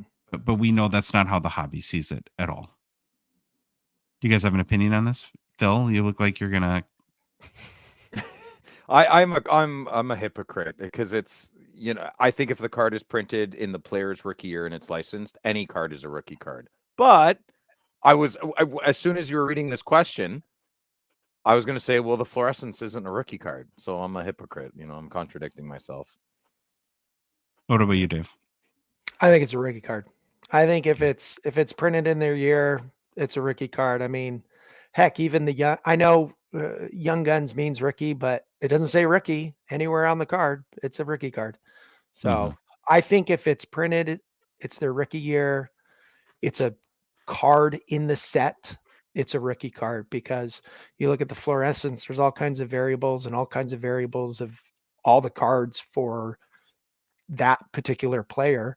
You know, what were we saying? Connor Bedard, he's got, 40 in this set, 50 in this set, 55 in this set. They're all rookie cards in my book. You're right, Dave. They're all rookies. They're all rookie cards. Discord 86 collects. Question is for Troy Cry Faces. This is from Bobby. Bobby's still grieving about Troy. Don't worry, Bobby. Uncle Phil will come make it better. Uncle Phil will not. Yeah. So, Discord, Sebastian Engelhardt. What two players would you like to see your favorite team trade for? One from a pure team aspect and one from a hobby standpoint, just because you want to PC them. So I looked at, I'll go for the Wild. I would love to see them get a center for Kirill Kaprizov. That'd be really nice. Like Robert Hintz or Wyatt Johnston, even from the Stars. And then hobby-wise, I'd love for Makar to come to the Wild so we could rock those reverse retro jerseys. I don't know, Dave, do you got an answer to this one? Yes. This might be way shooting over the stars. I would love to get McDavid on our team because he's beaten us the last 3 years in the playoffs in the first round, and I'm kind of getting sick of it. So I would love, what's the saying? If you can't beat him, join him. So I would just love him to join our team, and let's bring him the cup while he brings us the cup. It's a win-win. Okay, Phil, you pretend to be Canadian, and knowing that the Oilers have already traded Wayne Gretzky to LA, if they traded McDavid in his prime, what would happen in Canada? It would not be good. It wouldn't. I don't imagine that city would put up with that. They'd probably burn the barn down. Yeah, wouldn't. They just wouldn't. That's not even a realistic scenario to me. No, it's not realistic, but it would be fun. I remember when I was, what was it, 90? What year did Wayne 89. get traded? 89. I was 8 years old. I remember that day perfectly. I remember Wayne crying at the podium. It was all over the news. My grandfather, who didn't even speak English, was watching the TV. Like, it was just national news, national news. But he put hockey on the map in LA. So that's awesome. That's a good thing. Awesome. Yeah. Glad that happened. Awesome. Yep. All right, Dave, what about you? Wait. Phil. Phil, what about you? I'm sorry, Phil. No, yeah, we'll get Phil. Who would you add to your team? I would. We need a defenseman. Ottawa needs a good, young, poised defenseman. Adam Fox is my boy. Love that guy. And after I changed my answer, after watching the poop show my hockey team made yesterday against the Montreal Canadiens, I was absolutely blown away at this young man named Lane Hudson. I want that kid. I want that kid on my hockey team. So is he as good as everyone advertises or talks about? He's better. He does that shimmy shake McDavid thing. Freaking terrified me. That kid is Cole Caulfield. Who? Wow. Yeah, Lane Hudson was phenomenal. You prospect. Well, I mean, you're not going to beat the Quebecers, but even Caulfield looked really sharp, man. Montreal he's looking had a good start. Yeah. Okay, Matt, how many sales of a new card does it take to create a solid comp price to go off of? Example, like one of the brand new 2023-24 Metal Universe inserts. I think this is a really good question. For me to feel comfortable, I want to see like 3 recent sales, and I like to average out the 3. Do you guys have a rule of thumb before? Because it's always hard when there's been one sale of a card in 4 months to gauge, is that reflective of its current value? What about you, Dave? Yeah, it's nice to have 3. Unfortunately, sometimes you don't have that. But I do think that a better gauge of the value of the card is if it was auctioned and there are bids, as opposed to like a buy it now. Because sometimes the buy it now, someone listed it way too low or someone super overpaid. Whereas when it's bid, it generally falls more accurately about the value of the card. So I generally tend to lean towards, hey, what are the last 3 that bid, and somewhere around that number. Better reflection of the community's price point. Yeah, as opposed to one guy who's just reaching for a card, or one guy who just listed it and had no idea what way they were too doing. low. Yep. What about you, Phil? Do you have an opinion on like how many comps you like to see to get a feel? I'm not. I did a trade today and I didn't even know what the comps were. I just trusted the dealer to tell me. I just want with the cards what I want. Yeah.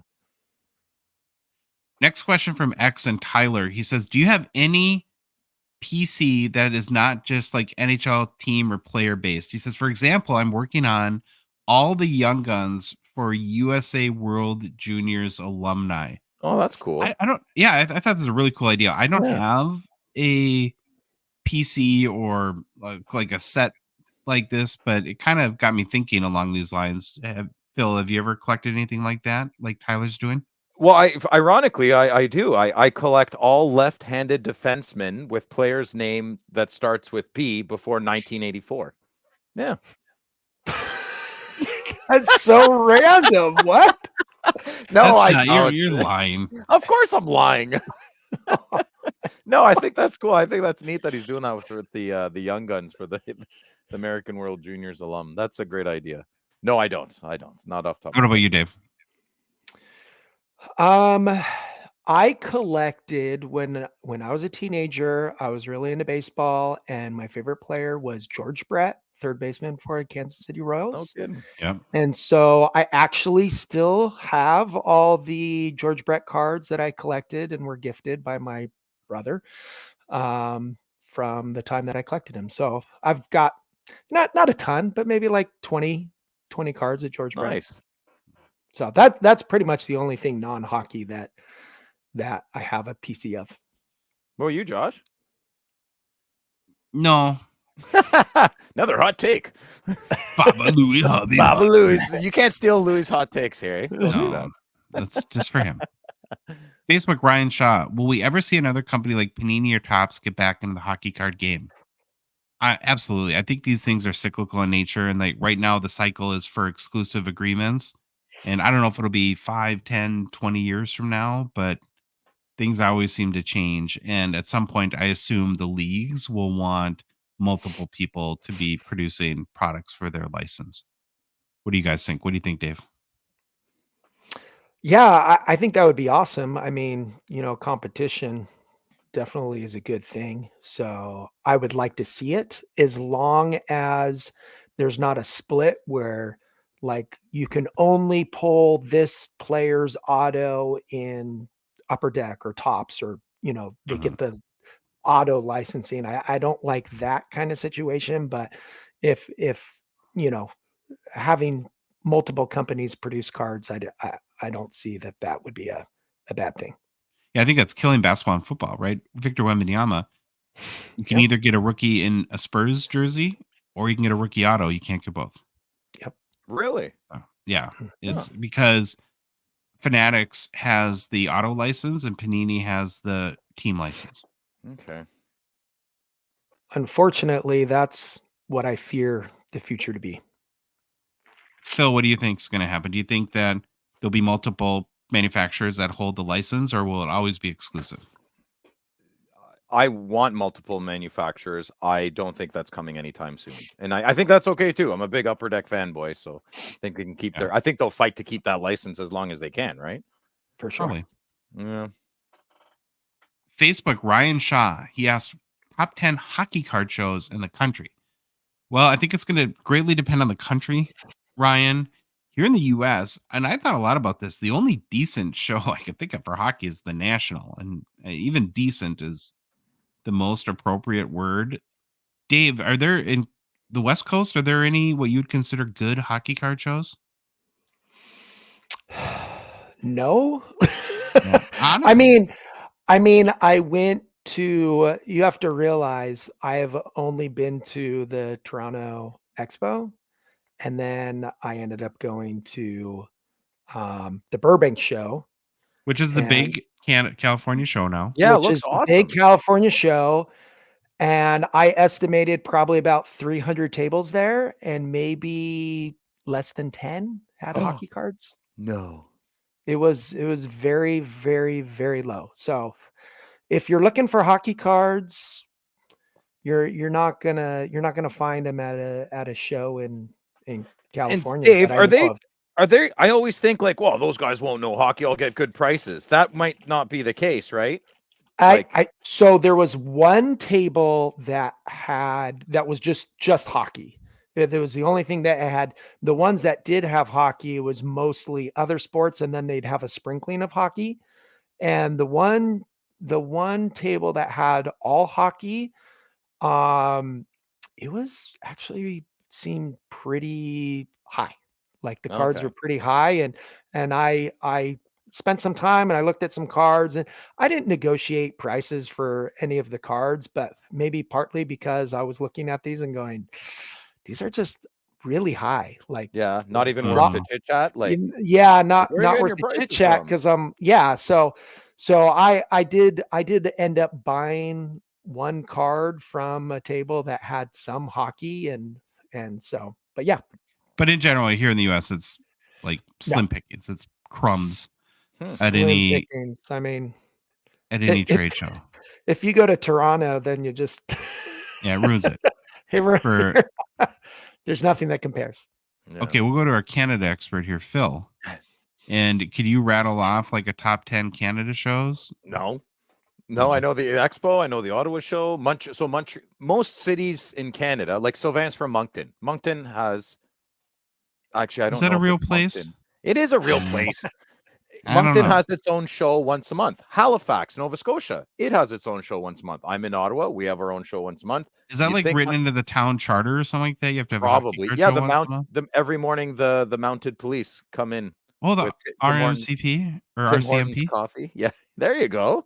Yeah. Yeah. So that I think every town in Ottawa has their respective monthly card shows, and they're if they're small, they're mighty. Yeah. Well, I would guess so. Like if you went to top shows in Canada, and just based on what I've gathered from hobby sources, you'd have Toronto Expo as 1 and 2. Yeah. Then in spring and fall, then you'd probably have like Montreal. Yeah.